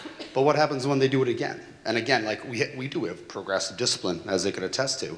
So they do it a second time, they do it a third time. It becomes something that's beyond the just this level discipline and has to go to that next level. We start hitting a gray space, and those conversations with parents, they say, I'm leaving work again. Like, I'm gonna have a problem if I'm losing my job because I'm leaving so often. Can they stay here? Can we work with them? And we don't want to just alleviate their responsibility, but maybe it's a single parent who they have to also figure out how to put food on the table for the kid. It's very challenging, and it's not for one kid. It's a growing number of kids, as are these behaviors, growing number of behaviors. And for our school counselors, it's an in. I mean, those doors are in there all the time. Figure one counselor, roughly 250 kids per, always seeing kids, always seeing. There's no bonbons. It is nonstop, and they're trying to solve a lot of problems. And we call parents to say, hey, counseling would be a great idea. You can't find a counselor. They're full. Can you solve this problem for me? We don't know what to do, to Kristen's point. Our number of problems are drastically more than, at least in my opinion, 5 years ago. And I'm not the expert. I don't have those numbers. We could probably generate some, but the problems are more drastic. Maybe I'll toss COVID in that bus too. I mean, has created a lot more issues for us. What I would ask is, because this sounds like you do want some numbers, and we have no problem supplying those things to you, I'm telling you in advance that the numbers for suspensions will probably be lower than previously because we are purposely trying to keep them in our building as much as possible. And the second is, even if you're questioning it, please know this is coming from a place from teachers and administrators and our friends at the SAU who are seeing the value of this potential need and how it might work, is to consider giving us the opportunity to try it for this year. Because this is money that's already in the budget. We think it would be a tremendous use, and we could generate a ton of data for you this school year to figure it out so that we could revisit at a later time and say, do we think it was a good use? And if we don't, then we can decide on that. But if we don't even give it a chance, then we definitely won't know. Thank you, Mitch. I Thank just you. want to make a couple of, I'm sorry, I just want to piggyback on what Mitch was saying, a couple of things. One, as far as punishment goes, I understand where you're coming from with that, but what we do know, research supports that punishment doesn't work, okay? It just doesn't work, especially when the punisher isn't directly present. Whatever's going to happen is going to happen. Again, it's a way, this position would be a way of furthering those connections with parents. It would create that relationship where somebody very directly, who quite frankly isn't the administrator, who's sometimes most often delivering the bad news to the parent, it gives that parent an opportunity to connect with somebody like they do with teachers, where they might have a greater comfort level making that connection. Additionally, your point about you see this when you look at the description, that you see it as a counselor and an administrator. Well, one of the things we know about counselors, as Mitch just said, every counselor is working with approximately 250 students. The mental health needs in this country, and it's no different in this state, and it's no different in our community. But we now have 30 to 40% of our population has some level of mental health need in which they need support. That is true. I'm looking at Kelly Bennett too. I don't want to put you on the spot, but give me a nod if I'm close. Thank you. But I have a question though. Sure. First, two questions actually. Kristen, you're number one first. High school counselors this year, is it better than it was? Remember when we were having the issues with the high school counselors because of COVID and they couldn't get all the calls? Are you hearing any more on that? As far, no, I mean, I'm not hearing anything negative. Okay. With regard to it, I'm hearing that they're very engaged and they're getting the kids engaged and they're getting kids in there to talk about. But they're getting them in there for They're college getting them in, and, all of, like, I Right. mean, I'll throw my son, I know he's already had a couple of very good meetings with his counselor about different things and different options and opportunities and things to look forward to and move, which wasn't maybe necessarily the same So when thing a few years ago. The new director of guidance went into the high school. Does she now have kids too? Yes, she To does. lighten the load to She does have a carry the a other caseload. ones? Okay, She good. does. And the same with the administrators. This last part of the point was, whether it's mental health issues, whether, it's discipline, whatever the case, the administration is dealing, again, with an increased level of need of our students. Sometimes they're operating like they're a counselor. No certifications, no, I'm just kidding, but, that's what it is. It's a constant need to be connected with kids, to be able to support students who have a very fast-paced world and, oftentimes things that they're feeling out of control, and we need to be there to help to support them, to help them feel in control of themselves. And Sheila, I'm sorry, can I just add to my one response to you? Not only with the counselors, but the administrators, what I'm seeing now, because is compared to what I saw before, I think the administrators are much more involved with the students than they were before. Well, we used to have them separated out. So-and-so did discipline, this one And- did this one did CTE, this one, is that still the same? I don't think, not to the same extent. I find that they're more with their grade, but doing different things, because I know. Are they blocked out by their grade like the middle school? They've always been blocked out by, they block out in different ways. Some years it's blocked out by grade, some years it's blocked out by alphabet, but usually it's blocked out by grade. Every year things get tweaked a little bit, and if I can just address that one comment about 5 years ago, that wasn't normal practice. Having kids sitting in that room is used by the counseling department for other things. It was not traditionally used as a in-school suspension room. A while ago, there had been an in-school suspension room, but it was not the guidance counseling office. All I know is that my kid's friend was very upset because when the bell rang, she had to go to administration, because that's where she sat for the day for the in-school suspension. But with every situation that happens, it's treated somewhat differently at times because of the situation that needs to happen. It was not typical practice to have an administrator and a school counselor just sit in a room with a child. That might have been one case, but that was not typical practice. At one time, there had been an in-school suspension person at the high school. But that was not typical practice, and so. Just to finish my comment though, like, it's not just one principal per student. Like my son knows them all, sees them all, connects to them all. It's a different vibe than it was a few years ago. So I just wanted to go there. But Kim's had her arm up for a while over there. Okay. I just want to say, first of all, I appreciate the level that you're going to protect our kids. Because I think that's really what this is about, right? We're talking about kids. And we're talking about the kids that can't be, their behavior, they can't be connected to anybody.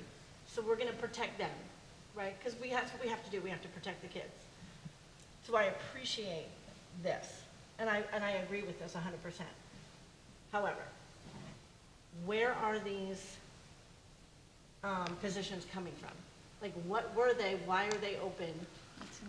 Well, that was the whole- Repurposing the funds from an art teacher at the middle school and from a physics teacher at the high school, correct? I'm sorry, can you say that again? An art teacher, a vacant art teaching position that's not currently needed at the middle school, and a physics teacher at the high school that's not currently needed. So, and what about our elementary schools? We don't feel like they need some form of, no? Not Okay. yet. And then another question, so, Let me just, we're not saying they don't need additional support, but I'm saying as far as, so as an alternative to suspension, they have very few suspensions.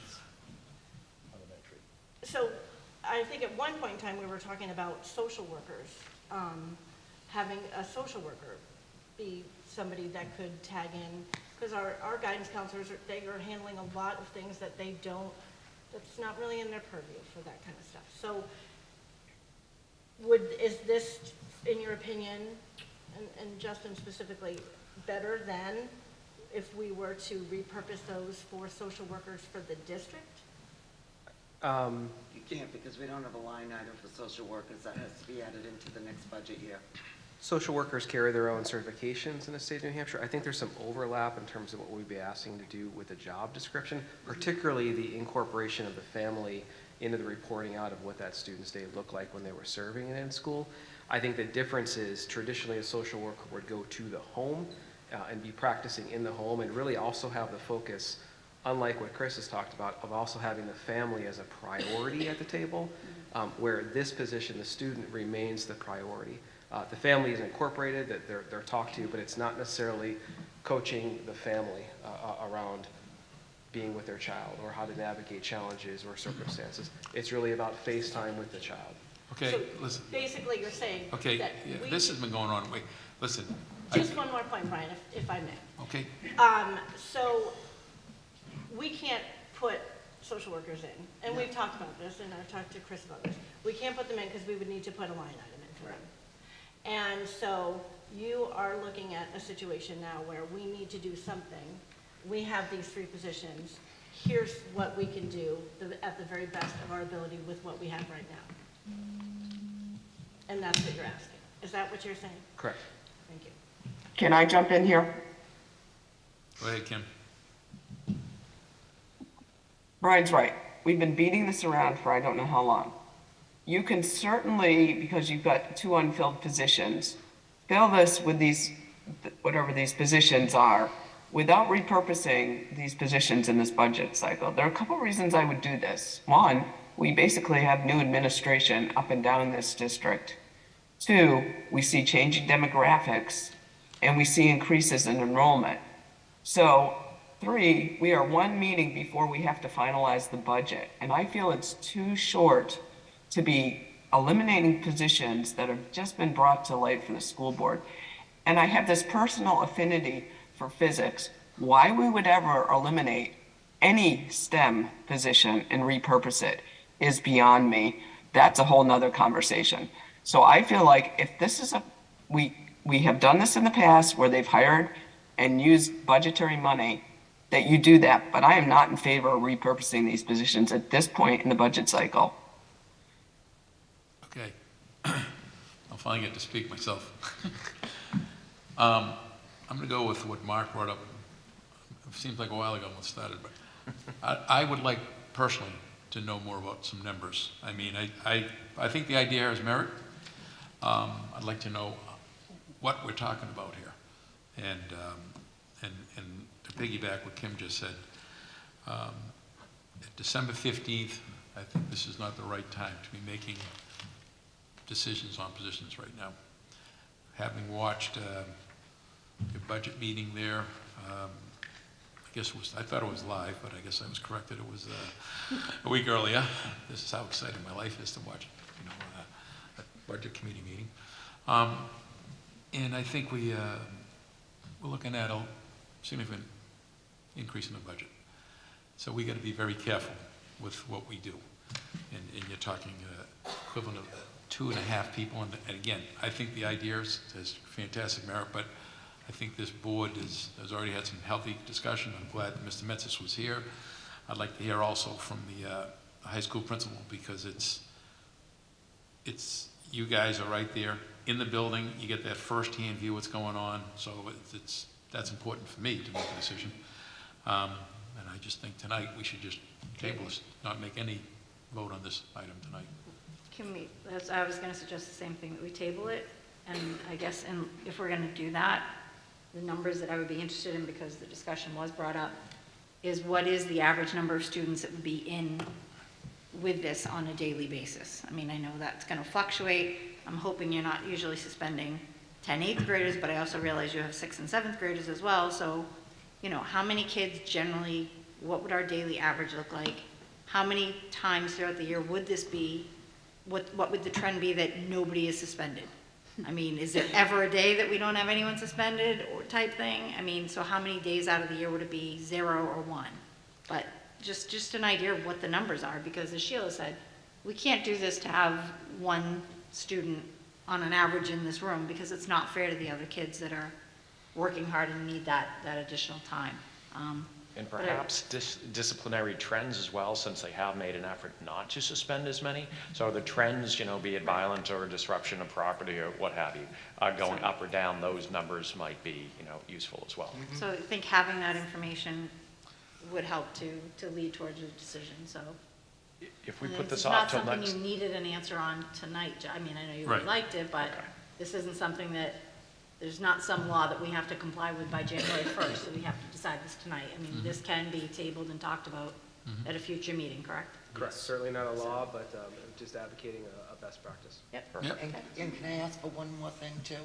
If there's any other open positions that are not going to be filled in the future, can we have that too for the next meeting? Because these just came upon us saying that they weren't going to be filled. So I guess my question is, how long have we known those positions weren't going to be filled? Okay. That we could repurpose them? All right, I just need to ask this question. In relation to these positions that are not being filled, and as Sheila brings up these other possible positions that might not be filled, is the thought process that anytime there's any sort of other need that we're going to potentially suggest new positions on a temporary or even a possible future permanent basis? Because that was that was my concern when I was looking at some of these positions that might be repurposed, like a science teaching position. I think that's quite valuable for the district.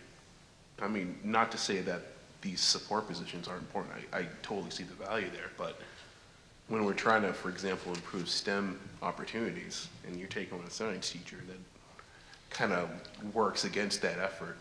So I guess in addition to the information that we can gather, just determining, you know, when you're trying to repurpose these positions, think about if it's going to be temporary or not, because if it's going to be permanent, then I guess you would also have to reevaluate, yes, the academic needs in the following years. That's okay. So we're gonna we'll deal with this next, Table it.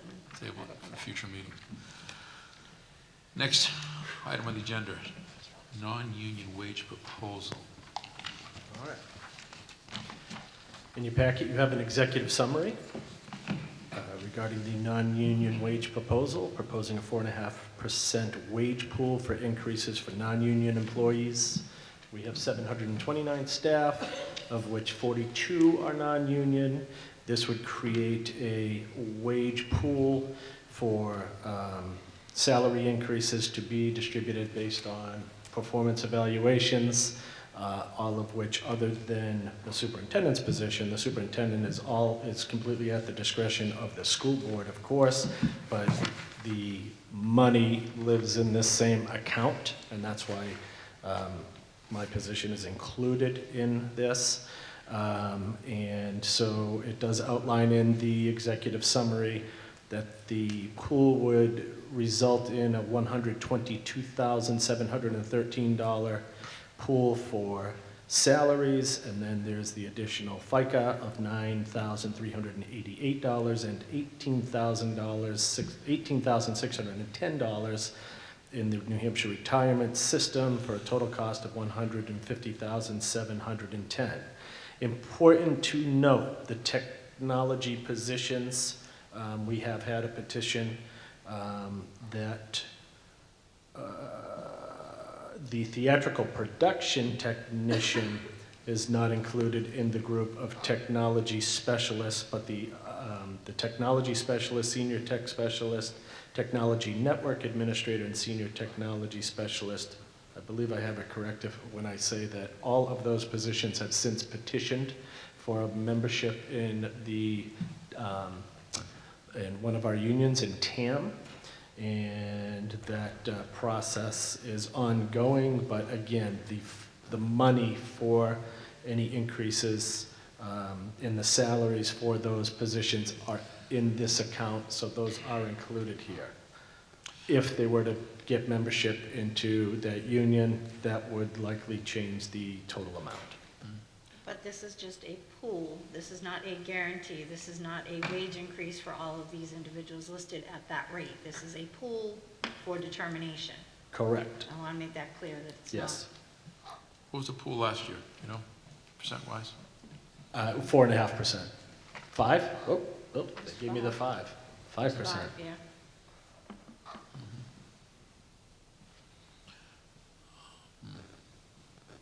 So every single one of these positions, if this pool is approved, is going to be looked at individually based on all the circumstances of that position Yes. at the time.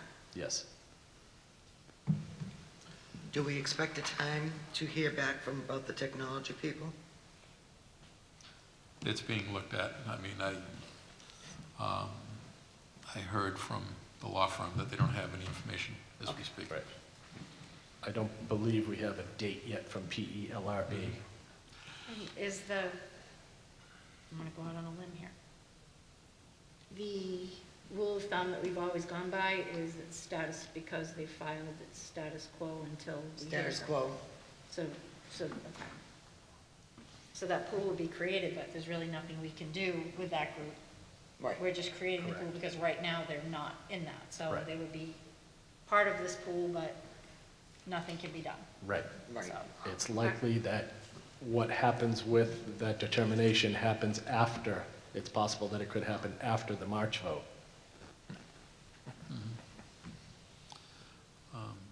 and just because you're setting this number as this pool, this number does not necessarily get exhausted. It's a pool, so out Correct. of the 150, we could use 50 of it, we could use 150. I can tell you I did not commit the full amount last year. You don't know the percentage of last year, do you, Maria? Do we know the percentage of the pool? It was a 5% No, increase. it was a 5%, but what percent of the pool did you commit Oh, last it year? was Do we very know? small.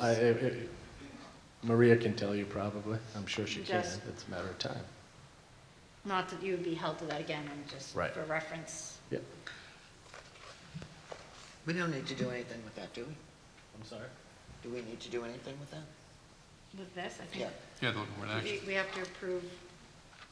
Right, because have we to- want to We put have to it, approve the pool or not. To put it in the budget. put it in the budget, right, at the next and last meeting. Oh, we did that already. No.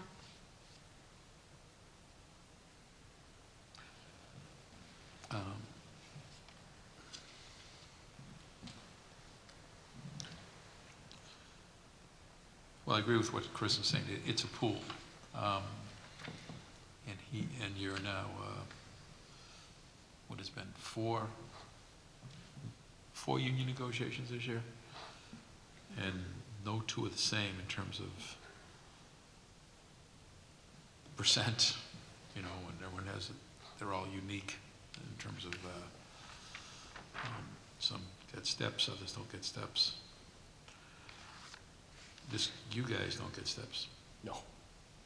No. We get our steps in, but we don't get steps. If I may, Brian, my 2 cents, that being said, being familiar, painfully so with some of the negotiations and just how unique they seem to be. And seeing as how last year the pool was 5%, was not exhausted. This year it's 4.5%, especially considering the rate of inflation and cost of living. I think this is extraordinarily conservative, and I would absolutely support it for those reasons. Make a motion, Mark. Make a motion to support this as written. Second. Motion made by Mark, seconded by Kim. Any further discussion? All those in favor? 7. Kim Can't see because the probably screen. can't see. 7, She's not speaking up, so 7-0. 0, 1. No. Oh, she's there. I'm a no. No, okay, 7, 1, 0. Thank you.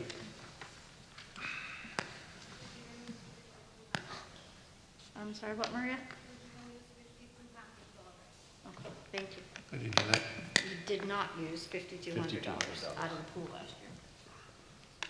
Well, So that, the pool would have been right around the same amount. So you used about 2/3 of the pool last year. no. He used about 90+% of the pool last year. If you didn't use 50, if that total was, Total's 150 this year at a 4.5% increase, and the salaries were less last year. no, she said we didn't use 5,200. 5,200 or 52,000? I think you Yeah. said 52,000, I'm Yeah, sorry. so- Oh, okay. My So- apology. I thought it's, Yeah, so the pool was used. Again, the pool was pool. mostly exhausted last year. Yeah. yes. Okay. Voting meeting. What's next? Employee benefit, vision insurance. All right. What's this all about? Sure, yes. So, again, you have an executive summary in your packet where Fran has given a quick overview, but essentially what this is Human Resources has been looking at this for some time, actually. It started with Dana when she was still here, and so Kathy Linton actually took this all over and has worked with Fran in working with, ultimately looking at a Blue Cross Blue Shield proposal that would add vision insurance. The key for this is at no cost to the district. This provides a benefit to employees, that employees could buy into a vision insurance where, again, completely funded by the employee, no district funds, but this would allow a vision benefit that has some, for purchasing for glasses, for contacts, for examinations, things like that, that are not medically necessary, but that are under a vision plan.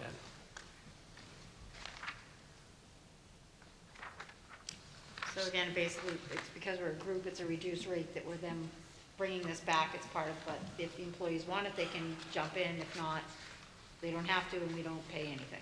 There's no burden on us. It's just an option we're providing. Right, it's a nice benefit to make available. Absolutely. I That make a lowers the- motion that we approve the vision insurance proposal. Second. I'm sorry, second by Sheila?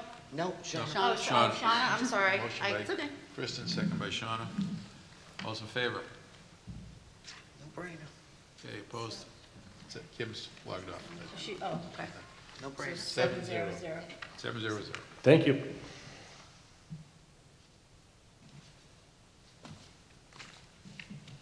Safety funding. Oh, this one's an easy one, too. Right.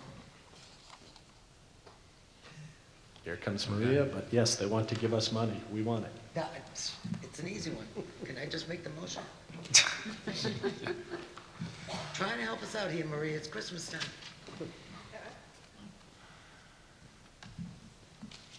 Can I do it? Brian's not looking at me. Do you Go want ahead, to say Maria. something quick? You Oh, made- you're just here for questions? You came all the way down, so why not? I told you, we get our steps in. No questions. I want to give... Basically, Carrie took it upon herself to apply to 27 grants that she found for safety. She applied, we got 14 of them. And we're getting $175,000 for safety projects, which we're gonna use it for the, well, it was actually for the rigging and the shades that we put in each of the classrooms. Thank you, Carrie. Yes, thank you, Carrie. Thank you. Now you can make your motion, Sheila. Making that motion, Sheila? Now, I'd love to make a motion to accept free money. Make a motion to accept the funds awarded through the Security Action for Education Safe Grant. Thank you, Maria. Second. Wait a I second. love when you write it out for me. Shauna again? Yes, sorry. You got it? Okay. All those in favor? Opposed? 7-0. Thank you. Middle school field trip. Where are we going?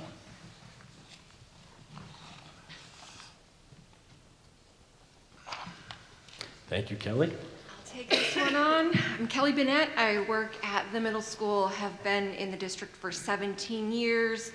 Social worker, drug and alcohol counselor, a lover of prevention, which is what Leaders in Prevention is. So not every year, but many years, I've taken kids on this trip.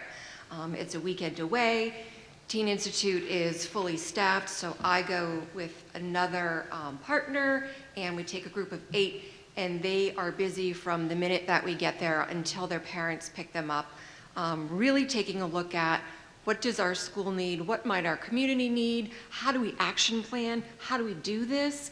I'm able to take 8th graders and open them up to teams from around the state, so they get to know other people, they can communicate, they can learn that they have things in common, and they know that leadership is not only how we are the loudest person in the room, but sometimes we are just the person that observes and that everybody plays a role. So they get energized. You know, I'm trying to remember what kind of plans have we come back with, and honestly, I have no idea. I'm pretty sure that we've done assemblies and we've done bullying things. That to me is not as important as the process that these kids learn to do something. I know that it works because a number of years ago, we had a student who came with me in the high school, lost a friend to an overdose, felt compelled to hold an event, brought back her action plan to show me that she kept from middle school. The one that we created. So it was like 5 years later. And she used those steps to put on this event for the community. I mean, if that isn't what we're all about and a piece that I can bring from my job to our school, I want to do it. And so, yeah, I'm probably crazy enough to go away for a couple of nights with 8th graders, you know, and I get exhausted, but I also get re-energized so that, you know, because we do have a lot of kids who have a lot of needs, and I can't fill them all. And I need to know that the other half exists, that, you know, we have the forward thinkers and the kids who want to do good in school and who want to make our school a much better place. And so I'm asking if we can have your permission to go. We do have the money that's in our budget to take them. I can't remember the date. It's in March. I put it in my calendar. I want to say 10, 11, 12. So we would go there on Friday morning with the bus. The parents come.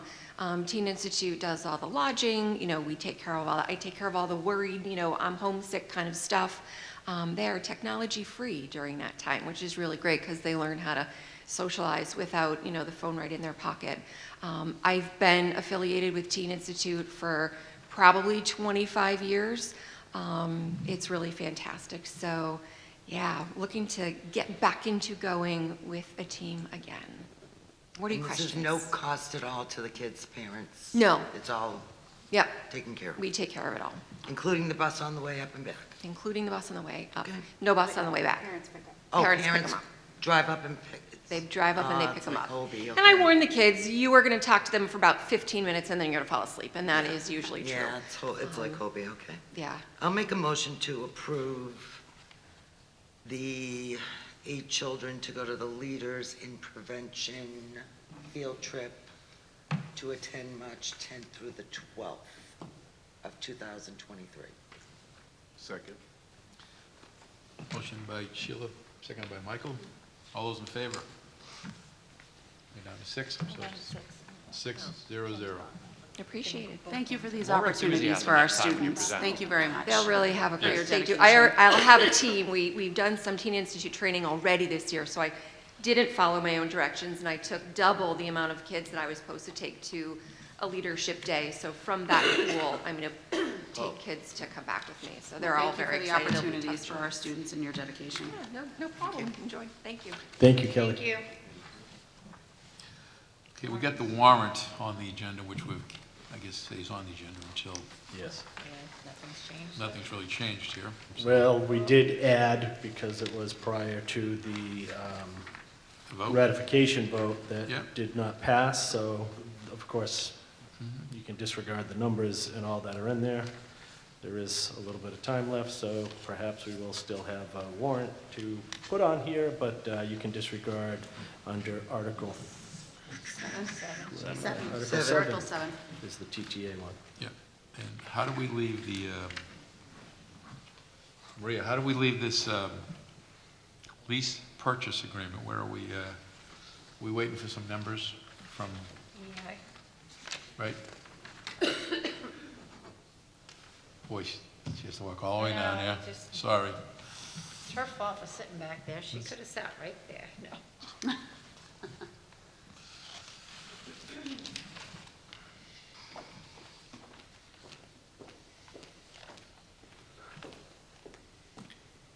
The direction of the board at the meeting, last meeting, that when we discussed this, it was that you wanted to do it for 25 million, which was the Yeah, get a little closer. Oh. There you go. The direction of the board at the last meeting was, I believe, that you wanted to leave it at 25 million, which was what EEI proposed. The option number 1 of what EEI proposed was 25 million. Right. So that's what we're going to put in the But- warrant article if you still want to. But aren't we looking for We have excess in projected here. savings, I think Yeah, that's, he was gonna come back with projected savings and costs and projects that we could get done for Yeah. that amount. Mike was going to come back to us with that, correct? Yeah, he was- so we we need to talk get about from that Mike. during deliberative, so we can talk to people about what the offset would be. Yeah. Projected offset, I get it. Yeah, I have to put that together for the Yeah. day, but I'm not there yet. No. Yep, and I know while you're here, Martha's here, the Budget Committee has not formally recommended a number yet. They have not voted on the budget. Correct, at the next meeting. Yeah, no, we have a meeting next Thursday. All right. What was that? What's the, what was the magic number, Mark? Is it 82, what was it? How I'm much? sorry, my mic doesn't work. I'm sorry, my mic. Yeah, nice try. Good No? try. What was that number, Maria, do you know? It is 82 after they added the $1 million for the capital improvements. 82? Mm. And then we were, 9.1% increase over the 23 Yep. budget. and we were about 2 million less for default, is that what it is? We were, I'm sorry, We're about 2 million less than that for on the default, that sound right? it's like 1.7, yeah. Yeah. Can I ask a question? Sure. Article 3. TAM.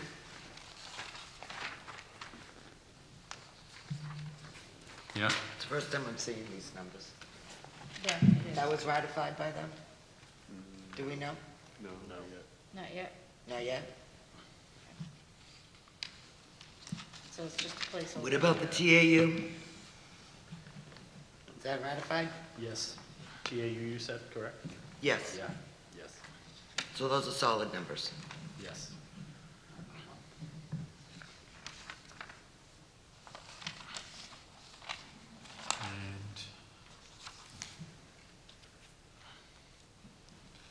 And that's it. I guess we're waiting for, see what happens here. Are we on the calendar yet? I have a question. Huh? Next thing is the calendar, right? You mean a calendar, you mean The a, election calendar? is it the one in your packet, that? Yeah. The blue Yeah. thing? Yeah, the blue thing, yeah. The first thing is by January 4th, post public notice of school board budget hearing. Mm-hmm. Isn't that the public hearing? Huh? The public hearing? that the notice for the public hearing? That's the date the notice must be Okay, but that's posted not for the our, hearing that's not on our the... meeting, that's FIDCOM's meeting, right? Correct. Well, it's their budget. Right. By- So it's not the school board, it's the budget's meeting. Correct. Do you get what I'm saying? You want it to, a budget committee? Right. Yeah. Gotcha. That's not a, that's That's fine. their meeting. Yeah. Deliberative is more our meeting. Yep. Mhm. We're just there to talk about, they go through the whole budget, but we're just there to talk about the default. Mhm. The But public- that's the date. It just this little Right, misnomer. but I That's just all. wanted Should to say school clarify budget. that Yeah. Yeah, I think we... It's not statute. posted. It's Yeah. prudent to be posted both ways, given there will be a quorum by both groups.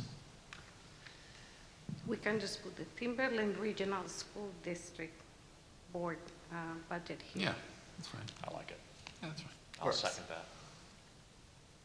But we kind of take a back seat on that one. Mhm. I hope this year you don't. So, I hope this year we all together support what we actually need, which is not close to a default budget. And I hope the community understands that as well, because things are not the same. I know it is a big increase, the 9.1% is a huge increase, but I hope we all together can educate the community the importance of this year passing the proposed budget instead of the default budget, because it is extremely crucial that we have the funds that this district needs to run. Correct. I Yeah. wonder if it would be beneficial for us to meet beforehand, half an hour, 45 minutes, an hour, what have you, just to refresh and make certain that the entire board gets the purview and perspective of the BudCom and vice versa.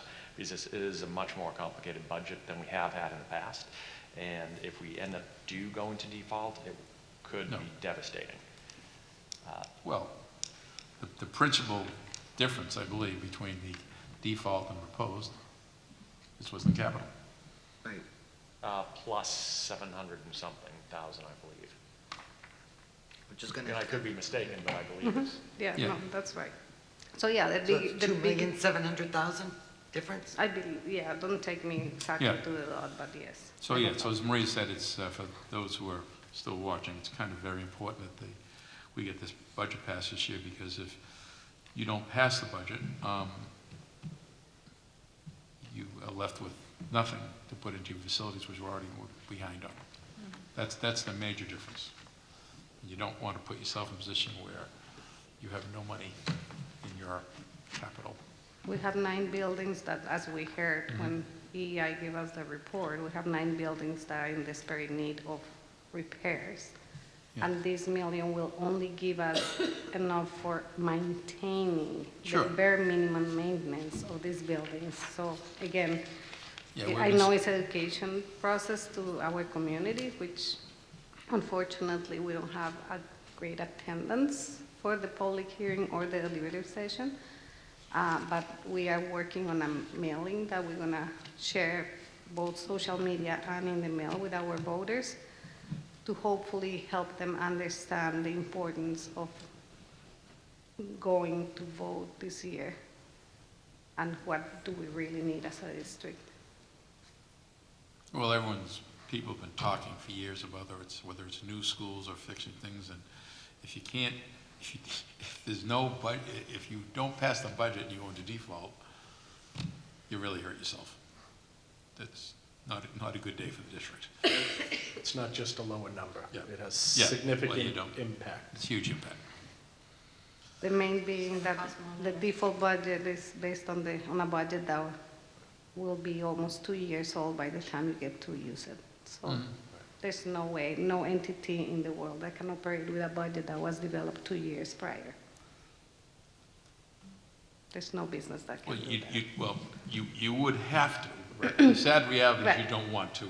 And you'd never want to put the Timberlane district in a position where there's no money in there for maintenance, and, I mean, It would result in significant cuts in other places. Yeah, Or in many places, I'm sure. it would be noticeably devastating, if you will. You know, it would definitely, you would feel it. So, at any rate, but I think that's probably gonna be a formal vote there from the budget committee. Let me just say, Sheila, so they're posting, well, you'll post by January 4th, and public hearing of the budget, January 12th. Do we have any idea when Tim is planning on coming back to us with the ratify or not? Because Well, they must know. If they don't come gonna- back, they lose it. we're gonna need to know to Well, it's not, well, recommend, they know. I would think they know. Well, They know that, you know, they're I represented don't by know who's council on and stuff. there. They You're know. not on there, right? Who's on there? Michael? Yeah. They know. They're well, I gotta think they're well aware of the deadlines. You're looking at me funny. I am looking at you funny. Okay. Intentionally? Yes. All right. Okay. What else we got here? Back to my agenda here. Annual meeting, we just beat that up pretty good, huh? I think so. Annual meeting calendar. All righty. Administrator's report. All right. I'll go first, and I'm going to cut it back since given the hour. That's great. How's I that second sound? that motion too. Just wanted to let everyone know there are giving trees in all of our schools. Our entire school community is very connected with being sure that we're able to provide some of the necessary things and some of those things, as Hayden talked about, some of those things that make it special for kids and families to enjoy the holidays. So in the elementary schools and middle schools, we're really working on getting everyone connected together as a district. Lisa Oliver and Kerry Ward in our office are doing the same and making sure we're all connected with those efforts to ensure that we're all able to contribute as a community. We do have alumni returning for they work with the high school guidance department, or the high school counseling department has reached out to graduates of last year to come back on January 5th. They'll set up tables, and this is an opportunity for our current high school students to go around. We'll set up tables. They will set up tables that are specific by school, the colleges, universities, or post-secondary education institutes that students are attending.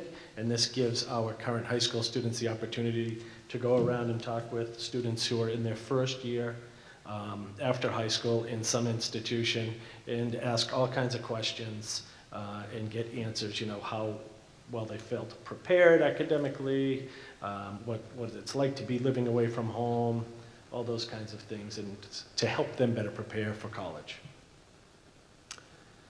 Again, Don't Touch That Tile will be happening here tomorrow night. I'm really looking forward to that performance. Eric Constantino actually wrote the theatrical portion, and I know they've worked hard together between the theater and the music departments, so it sounds to me like it's going to be a great show. Looking forward to it. We are doing some disinfecting in our schools as our resources permit with respect to staff time. So we do have a lot of students that have been out sick. We have a lot of staff that have been out sick. So that's something that we're, trying to be mindful of, and wishing everybody to get healthy and well soon. I had a meeting last night with town road agents and town administrators. I wanted to reach out to them and make a more formal connection to talk about what do they need from me and how can they help me with making determinations in inclement weather decisions for delays or having school. And I learned a few things, learned a lot about the timing and the planning that they look at. I think we'll probably put together some more information. I'd like to get a quick snapshot out to families so there's a deeper understanding of what goes into those decisions. It might be helpful. For example, most people probably don't know that the towns actually plow our elementary schools. So that has a significant impact on how they dedicate their resources depending on what we're doing. So look forward to some of that in the future. I spent some time in all of our schools recently, really, and I just wanted to highlight one thing that connects to one thing I want to talk about that we did as administration. I was at Sandown North and in the cafeteria one day, and Met some students, they happened to be fourth grade students, a table full of them, and when Mrs. Guanci introduced introduced me to the students and explained who I was, they were quick to come up with some ideas that they had about certain things they want me to eliminate immediately. And one of those things was assessments. And they started with iReady, and then they, as they just talked themselves, they said, well, actually, there's some really fun stuff in iReady, Sandy, so, look at that, right?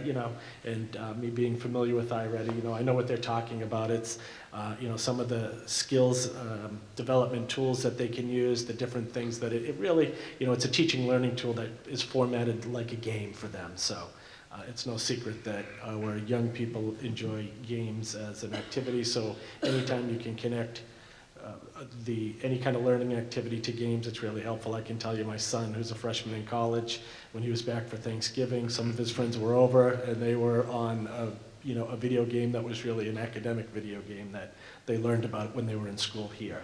So, but to make the connection to, Sandy facilitated a great workshop for all of us, the entire instructional administration, assistant principals, instructional directors and coordinators, principals, really bringing back our data protocol that was used here previously. It's a pretty standard procedure of how we use data. How do we use this assessment information?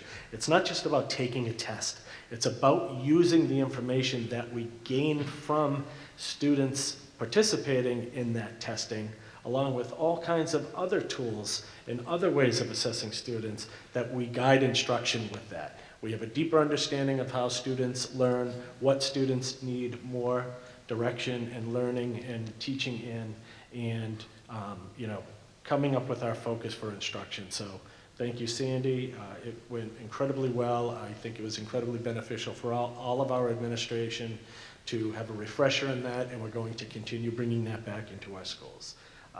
And the last piece, we did have a guest speaker with Rock Ensemble.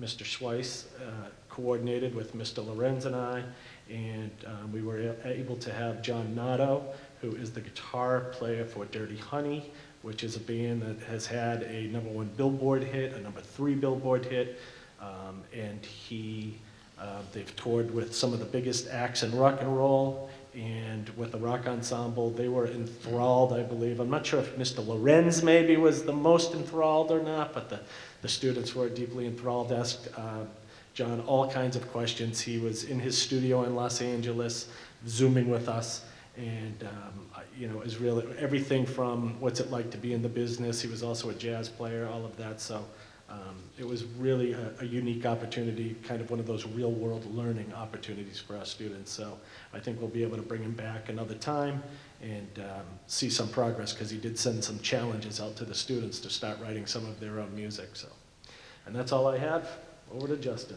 I'll scrap everything I was going to add in terms of just lifting up the Danville teachers. I was over there this week at a special education organizational meeting. It's a pretty good, pretty special group. It consists of teachers, administrators at the district and building level, related service providers, and not only are those people talking about just compliance and meeting dates and times and making sure that we are meeting those timelines, but more importantly than that, really talking intimately about those students. They know them very well. And just hearing that level of dialogue about kids, about how they're going to approach the next day was inspiring. So thank you to that group at Danville. Chris, are we supposed to act on this? I guess we can, yeah. I did not see a personnel report as part of anything. Yeah, but I was CC'd, so that's why okay. It's addressed to you, which you I have not seen it yet, but we can act on it, I believe. I think, You need to send that to Fran first, I think. yeah, I think it has to go to Fran first. Okay, we'll deal with I it next wouldn't do meeting. anything with until HR gets hold of it. We'll deal with it next meeting then. Okay, committee reports. We'll start over your side, way over there, Mark. Thank you.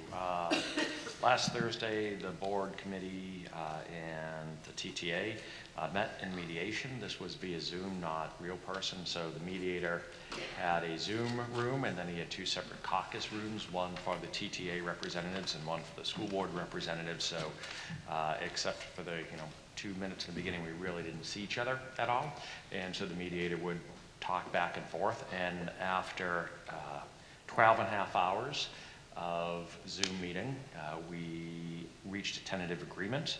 However, the board was just notified that the TTA membership did not ratify this tentative agreement. The expectation is the board and the TTA will continue to be communicating to see if there is a pathway, any pathway, to find an agreement. Today, the TTSU and the board also met in mediation, the exact same Zoom setup. And after a mere 9 hours in mediation this time, we did reach an agreement, and this will be going to the TTSU for approval on Tuesday the 20th. And they are going to be having it explained to them. They're meeting, the ratification meeting on Tuesday the 20th, and they will be voting on it on the 21st. Good. Good job. Sheila, anything? Thank you. Got agreements, that's good. You good? I got nothing. Okay. Shauna? January 5th is the policy committee. Policy committee is January 5th, and wellness is January 11th. So, nothing yet. Okay. Michael? The Administrative Assistants Union, TAM, we had negotiations last week. After a 2-hour negotiation, we do have a finalized contract, and we're just waiting to find out when it's going to be ratified. That's good news. Another good job. It's good. I don't have any committee reports, but I did just have a quick question. Where do we stand with the school calendar? That'll be back the next meeting, so we're looking to refine. It's going to SLT this coming Wednesday. We're going to take a look, especially at the early release days, and make some decisions on how we're going to utilize time to make recommendations specific to that calendar. We haven't finalized that yet from our end of things, what days we're going to do what, or how many days. And I don't have anything, but I would, that concludes our business for the night, but I would like to go into a non-public. Under, looks like 91A, colon 3, 2C.